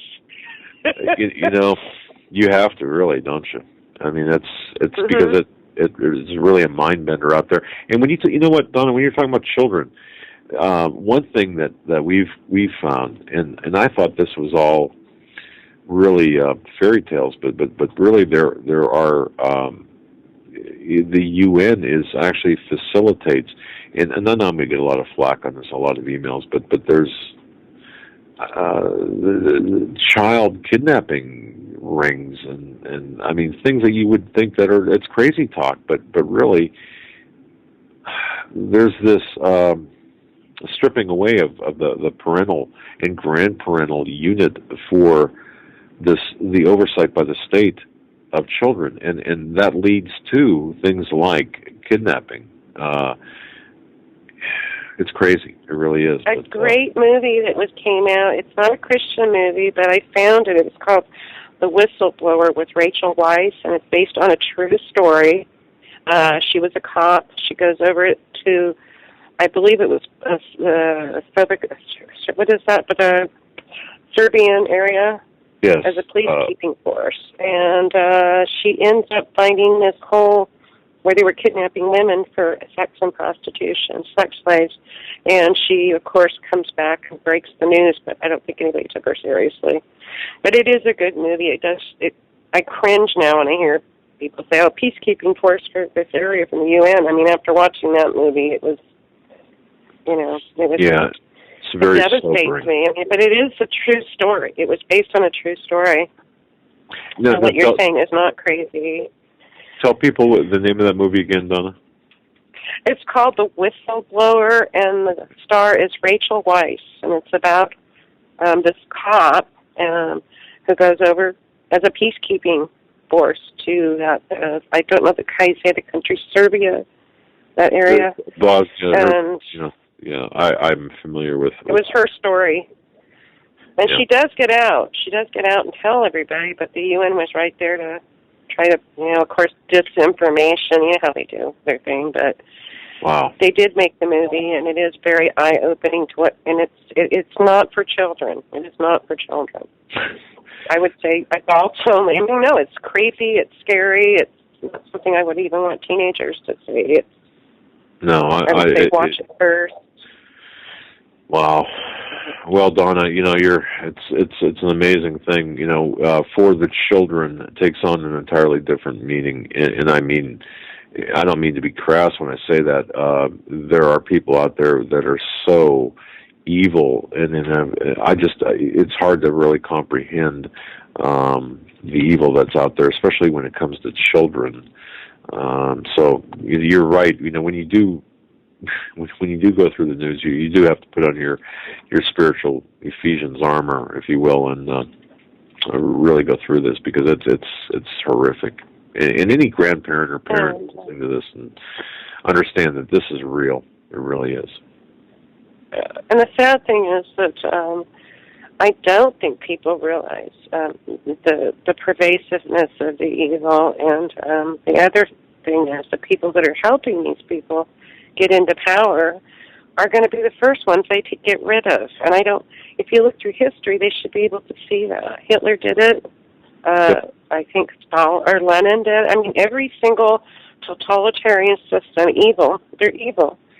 Every time all the people that help them, all these wonderful people that think they're going to get something, whether they're movie stars or whatever, they're expendable once they get what they want. They get rid of them. And all they have to do is look through history. They've done it every single time, and yet, I don't know. I really don't understand that part at all, but, I'm just going to keep praying to the Lord Jesus. Keep praying, keep your faith, and Donna. And I thank you guys for being there every night. Well, you know what? I really do appreciate it. We thank you for being there, because without you and others like you, we wouldn't be here, or we wouldn't have to be here, or we just wouldn't be here, period. And we want to thank you very much. God bless you. Yeah, thanks, Donna. God bless you both. Thank you. Have a great night. You too. All right, we're going to go back to the 920 area code, 920. You're live on the Hagmann and Hagmann Report. 920, we can barely hear you. You're up. All right, we're going to move on here. And we're going to go to Pierre. Pierre, thanks for holding. You are live on the Hagmann and Hagmann Report.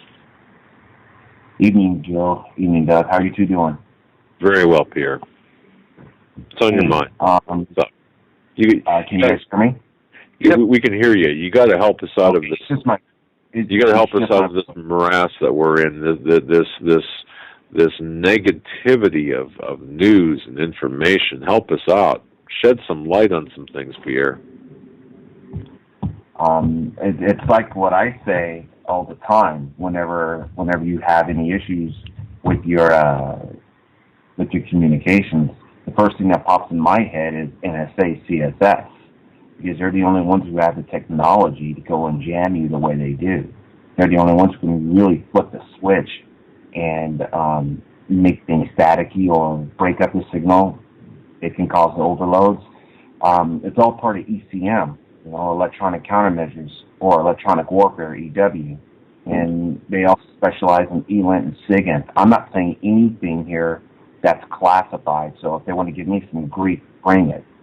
For those who don't understand it, there is a thing called ELINT, which stands for Electronic Intelligence, and there's a thing called SIGINT that stands for Signals Intelligence. It's just basically the methods of gathering intelligence electronically on individuals or picking up signals, i.e. radio frequencies, and they are able to ascertain who's who. They can do intercepts without people realizing it and be able to do what they got to do. Right now, this is all just soft. There's nothing hard about this. There's nothing lethal. It's really more of an annoyance and an inconvenience, but at the same time, it's the proverbial knock on a door saying, "Hi, we're here, we're listening." Oh, we've been told, Pierre. We were told, Pierre, that they were going to drive us nuts. I'm paraphrasing now. I'm not quoting, but we were told that they were going to do things to annoy us, drive us nuts, and to make it very difficult for us at times, just to let us know that they're there. And it's ridiculous, I mean, but we were told that. Yeah, and this is the nature of the beast. That's all it is. It's just the nature of the beast. So it's just something that we all need to get used to, but it's not something that anyone should take lightly, because it's just another aspect of psychological operations. And in this aspect, it would be to desensitize everyone that's listening, or those in the chat room, just desensitize and say, oh, it's them, it's no big deal. It'd be the same thing. It's the equivalent of what you've been seeing or hearing about military operations being conducted in certain metropolises where they're opening up with blank rounds. It's to desensitize people, but at the same time, it's to galvanize a response. Well, in terms of electronic warfare, about the only response you're going to be able to do is if you guys know some hackers and they do their thing with the NSA, and there you go. But that's just not going to work, because the NSA does have some of the best assets out there to counter that. And that makes them both an asset and a liability, or an enemy. I mean, there was stories I've read about how, I forgot who it was, but there was a gentleman who was on the inside who knew quite a bit of what was going on with the NSA, and these guys were good. The NSA at one point was really doing the good job. All their ears were pointed outwards to hear what was coming towards us. And then one day, by some kind of project directive, everything got shifted inward. So now they listen to us. They monitor us. You people who buy your smart TVs and you have your phones and what have you, like I said, it's okay to have the technology. It's okay to appreciate it and enjoy the fruits of your labors in terms of buying such a device. But remember, there's a Trojan horse that's involved with this. It is, you will not be able to know or be able to ascertain when you're being monitored. You won't be able to know. And they can look right through your smart TVs at you, and you would have no idea. Pierre, let me ask you this: you're familiar with Infinity microphones? Infinity microphones. I've heard of them. Okay, I didn't know if they were still in use. What I'm talking about, folks, is now this is the old school surveillance where somebody could actually dial your phone number. Your phone would not ring, but it would activate the on the hook switch the voice, where you're talking to, would activate that as a microphone. And everything that's within earshot of that telephone could be heard by the person calling that number. And it was a marvelous device for spying, spying for good. However, it turned out to be, when I say marvelous, I'm talking about it was it was good. I mean, for people in the spy business, but I just didn't know if it was still in use. But I suppose that they probably have something much more effective than that now. Well, if it is in use, no one's talking about it. Okay, all right. And there would be no real way to know. Well, I'm talking probably 1980s technology. So, like I said, I'm sure that we've got something much more efficient more sophisticated. It's like this: anything that you have out there in the civilian world, like cell phones and what have you, that's been released to the general public for consumption. You also must take into account what the military-industrial complex has developed. Everything that is coming out on the market is 3 decades behind what the MI had. Okay, so you can only assume that, well, if we got a cell phone, you can only figure out what a 30-year advanced cell phone must be like. Or, when CDs came out back in the day, the Central Intelligence Agency had CDs that were way back when. So you can only imagine what they have now. And mind you guys, it doesn't mean that what I'm saying about the people who are in these complexes and in these businesses are bad. I want to make this perfectly clear with everyone who's listening, including All Ears, Uncle Sam, and DHS. But you all who are listening on us and mocking us and are spewing your bile on us are wrong. And I know there's plenty of you within the ranks that know this. And you quietly go about your business as best you can to either ignore it with your little mirror shades on, or you're part of a little resistance group within the organizations. I can see fifth column movements happening like that. It wouldn't surprise me at all. They just can't say anything because counterintelligence assets are being used to curtail these people from saying anything. Hence the issues of whistleblowing going on. Whistleblowers wind up getting snuffed one way or another, where they get discredited publicly or something violent happens to them in a, quote, coincidental or freak-like nature. It's not something to be trifled with, people, because you have to understand, for those of us that are standing for good, that stand for the Lord, that stand for what this country once was under the auspices of the Lord, these people are under a microscope that's over there. You have to understand. So, hence, there should be sympathy for the people that are within those ranks. But for the most part, those that are just, they don't care. They go with whatever, the way the wind blows. All I can say to them is they're beyond apathetic. These are the people who have reneged on their word, on their oath. Because whether you're in the military or you're in a civilian law enforcement agency, whether it's CIA, NSA, FBI, whatever, or the Marine Corps or the Navy or the Coast Guard, you all took oath. You swore it's not something to be taken lightly. And for those that do, and that's switch to the other side, you are all forsaken. You need to be thinking about what that means about being forsaken. You have to understand that. It's important. It's not good to be forsaken. The light doesn't shine on you anymore. You're in the darkness and you're on your own. It doesn't pay to be like this, because at some point, those who betray their countries, those who betray their own people will be made to pay a price. The people who want to come in here and take over what we have by right of financial dominion will eliminate these people, because they won't trust them. It's simple. How can they trust anyone who betrayed their own people? Bottom line. True. And that's not a good thing. That's not a good thing at all. But everyone thinks that they're going to go. Everyone thinks that everything's going to be fine. That's not the case. On to the other subject here real quick. What happened with that SEAL really put the hook in me, and it really pissed me off. Of course he knew things, obviously. But I'm getting to the point where I'm so angry seeing members of Naval Special Warfare getting off.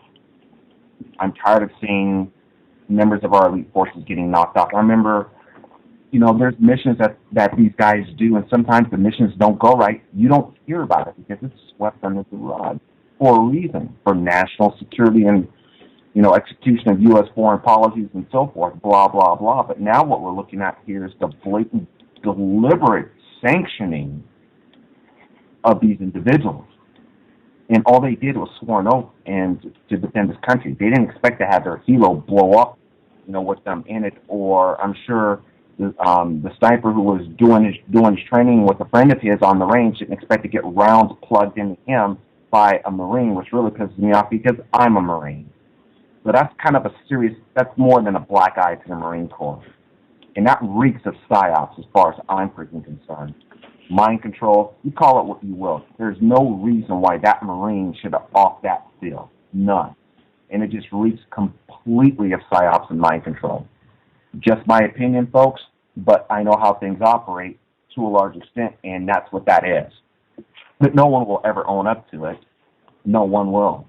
But I'll tell you what, take a good look at the man's profile. Look at his picture when he got his mugshot taken. You determine if this guy was under some kind of control, some kind of mind control or something. It's just like I said, it makes no sense. It makes no sense. Pierre, no, I think you're 100% correct, and I want to sneak something in here, a little off topic, sure. off of Chris Kyle. Although we do need to, and in fact, we're going to be talking about all of the I'll use your word, sanctions of the assets. The high-profile assets over the last several months. But let me sneak in a question here. One of our listeners mentioned you in an email and said perhaps you could even verify this. The military training, because of your background, the paramilitary training that we're seeing, the overflights of helicopters down urban streets, Miami, Houston, other places, could it be, or could one of the objectives be to draw fire from survivalists, if you will, or constitutionalists? Could that be one of the objectives of these operations? Oh, absolutely. I know if I was in one of those helos and I was told, okay, hey, we're going to be flying over, we're going to be doing this, shooting blanks, but if you happen to take fire or switch to live rounds, you can bet dollars to dimes those guys have live ammo drums set ready to go. They'll switch it in a heartbeat, and they're going to find out who it is, and they're just going to lay in on them. I agree. No, we were told that we were told, Pierre, that on board, even though they were firing blanks, if you will, on board that they had live ammunition. Oh, of course they would. Of course they would, because it's part of it's all part of the op order. Whatever your operations order is, the plan. You get what's called a 5-paragraph warning order. Again, none of this is classified. You go through what is called SMEAC. The acronym SMEAC stands for Situation, Mission, Execution, Administration, Command, Control, and Logistics. And essentially, in that order, you know what you are going to do, whether it's at the divisional level, battalion, company, so forth. And then within that, you have sub-paragraphs that explain and detail what you need to do in case said scenario happens, like option A or option B. Getting shot at by domestic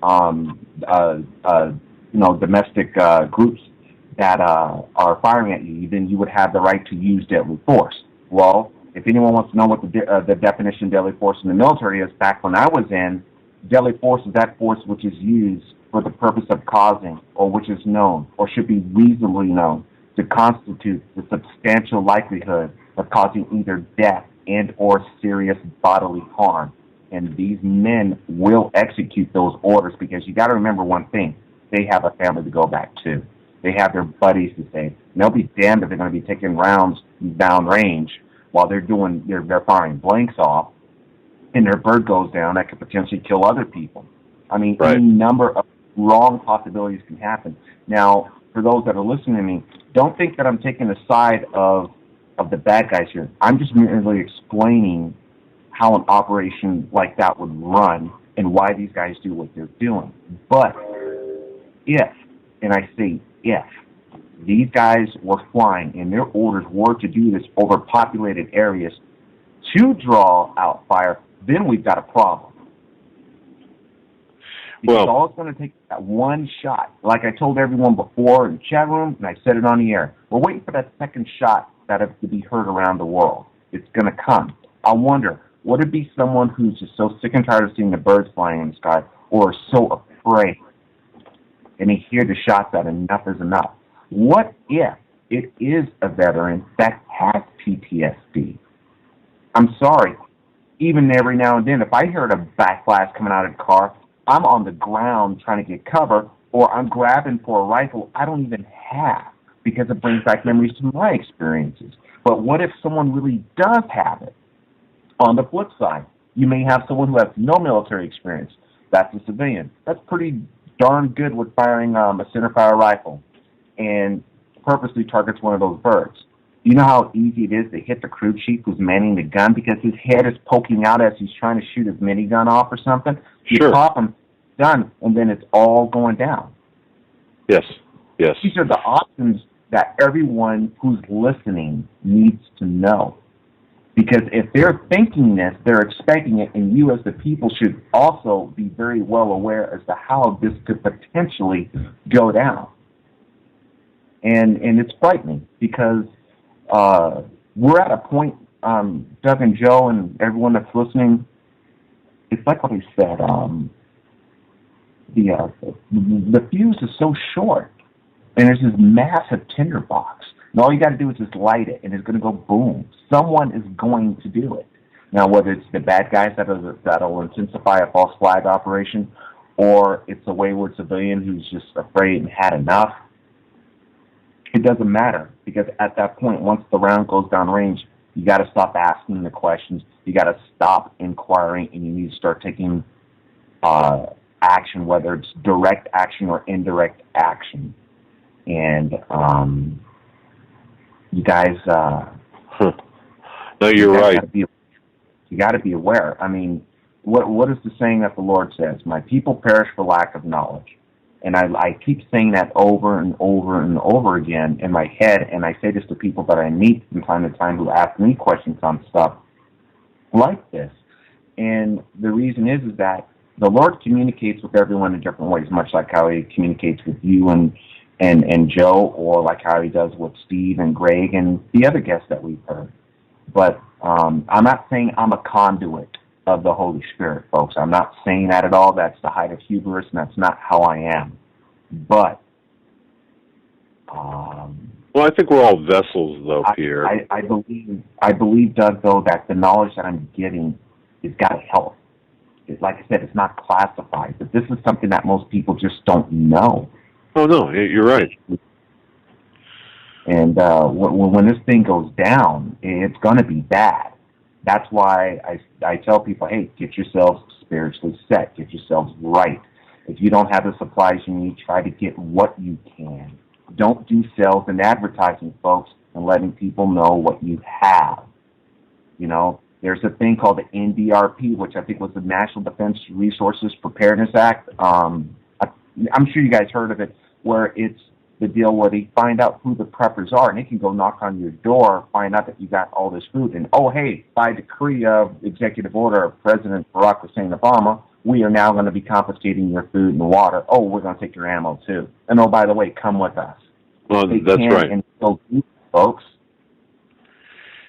And that's where, Pierre, that's where discernment comes in. Although we say, look for like-minded people and, create alliances, if you will, with your neighbors, your friends. You have to use discernment when you're doing that. So, because if your neighbor, for example, knows you've got, a stockpile of ammunition or defensive weapons or food or whatever it might be, they could turn you in if they're hungry. Lord knows what they could do, for an extra week's worth of food in their case. So you don't know. So you're right. And yeah, there goes your food. In one visit, there goes all of your preparations out the door, plus you. So you're right. the best thing I could say for people too that are in the areas where these operations are going, it's very simple, and you could do a lot of exposure on this, folks, and I completely endorse it. Don't wait for the mainstream media to do it. If you got your phones, hey, use them to your advantage. Go to video on your phones. If you have your camcorders out, zoom in on these birds. See if you can find out who's who and what's what. But watch what's going on. And if they open fire with blanks, then have that. Put it on YouTube. Make it go viral. Because the more you start doing this, the more you start getting people aware of what's going on. Put the righteous comments down. Don't allow yourself to be completely subjective in what you're going to say. The more objective you are in your point of view, the more you're going to get attention on what's going on, or say nothing at all and let the event play itself out, like a movie. For those of you who are living in occupied held territories, you know what I'm talking about, where the Russians are. You guys know where they're at. Get as much, intel on what's going on there. I'm sure they're listening too. Oh, I'm sure. GRU Spetsnaz. And in case people have not realized it, the GRU Spetsnaz elements that are here in the United States, they're not here temporarily, folks. They're under orders to be here. This is a permanent post for them. The United States of America is a permanent station for these guys. And that's not even counting the other elements that are mixed out here. And for those that live near the southern border regions, just keep your eyes and ears open, because word has it that there's PLA bases out there, People's Liberation Army of China, bases around different areas in northern Mexico and southern Mexico. And it's no big surprise that the PRC, the People's Republic of China, owns all the ports of Mexico. So don't be surprised if you find troops out there. I mean, word's already up that there have been a sighting of troops that have flown on in that were officers in Chinese military uniforms somewhere here in America. It doesn't get any more clearer than this. I'm not preaching paranoia or, quote, fear-mongering, as the establishment would call it. It's the truth. The more you guys understand that the enemy is here, on our boots on the ground, the better you should be getting yourselves ready for what is to come. Because our combat troops aren't coming back unless they have been wounded grievously, come back in flag-draped coffins, or they're rotating out in terms of end of service. But for the bulk of our forces, they are going everywhere. And Africa is the campaign. It's going to get deep. And the more our combat forces are out overseas with less defense over here, you guys do the math. I mean, the Southern Radar net's gone down. There's issues I've heard of the Northern Radar net was down for a little bit. Why? Because they're allowing these forces to fly on in. And it's always something. Don't think for a second that people who are in the military, our military, are completely in the dark. They even hear what's called scuttlebutt, which is rumor. That's what scuttlebutt is. They've heard scuttlebutt of things. And I'm sure they're very well aware, and they're scared too. Everyone is scared. Everyone is on edge. But let's not lose our head. And that's the most important thing I think I could say to everyone, is don't lose your heads. Because you start losing your heads, you start running around with chickens with your heads cut off, you're going to be doing actions that don't need to be done. You're going to find yourselves compromised. You're going to find yourselves either incarcerated or dead. I'd rather people be locked on, understand what's going on, watch the situation happen, then take appropriate action, than go off the handle and be nuts. And as for the economic collapse you were talking about, Doug and Joe, I've heard from different shows, everything from Max Kaiser to Gerald Celente to John Moore, and their sources, it's coming. I heard March, April. The same thing we heard. Yeah, same thing we heard. We're talking March, April 2013. Right. And so if that happens, folks, that's a domino effect. That should be the biggest red flag right there if anyone isn't locked on. Get your assets out of the banks if you can. Kill off your IRAs, Take what you can. It's like what Steve said. 70% is better than having 100% of nothing. Right. Get what you can while you can, folks, because part of the executive orders that were written is that the banks will be taken over by the government in times of national security threats. And guess what? It's here. It just hasn't been fully declared yet. So there's a lot of moving parts. You guys just got to figure out what part you want to go into, examine it, and then that will open up the doors to the other part. It's like following the money trail. The only difference is you're following information. And let me tell you something, folks. It isn't about the money or the gold or silver that's the biggest thing. If you've got the information is worth more than all the gold and silver and precious metals in the world. Information is key because information is going to dictate survival or death, victory or defeat.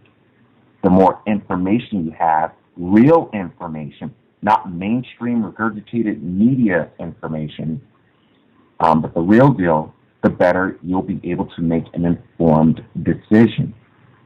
If you have relatives that say, conversely, I think you're nuts, blah, blah, blah, blah, blah, blah, then don't talk to them.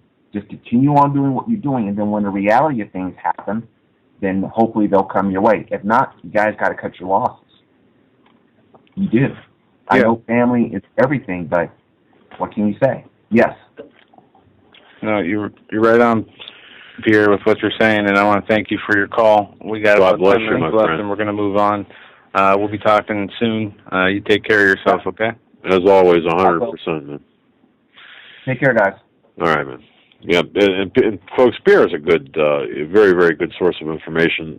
Some people know his history. He's a very well vetted source and very well respected. But moving along here, 832 area code. We're coming to you next. You're live on the Hagmann and Hagmann Report. Hi, is that me? That is you. Can you hear me? Oh, hey, I wanted to comment on a couple of things that he was saying. You know the ex-Marine that was just killed?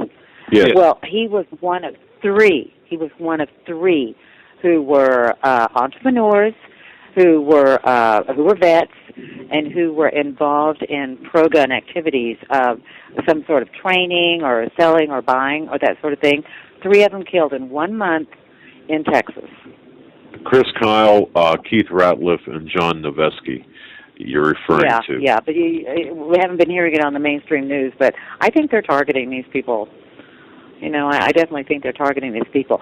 And also, I can't remember what his name was, but he was talking about, the collapse and everything. Well, Pierre, yes. I was trying to find it. It seems like every time that I try to email to myself, it mysteriously disappears from my trash. From my emails. But in 2008, I came across an article, and it's called Repo, R-E-P-O, like if you repossess something, and the letters stand for Reed, Edwards, Pelosi, and Obama. And what this thing is they were saying in this article that one of the things that they were doing is they formulated this plan where they were going to confiscate everybody's 401ks and IRAs and that sort of thing. But they really have more power in it than that. And what they can actually do, it's like $1.7 trillion of personal assets that are by the Americans, bank accounts, savings accounts, different types of things like that. And I was listening on John Moore, and he was talking about what happens when they are going to confiscate these funds. And he was saying you're going to start seeing a lot of articles about foreign hackers. And I have been seeing so many articles about foreign hackers. It says that they're going to they're going to shut down the internet, for a few days. They're going to call a bank holiday. And when that happens, they're going to take the money.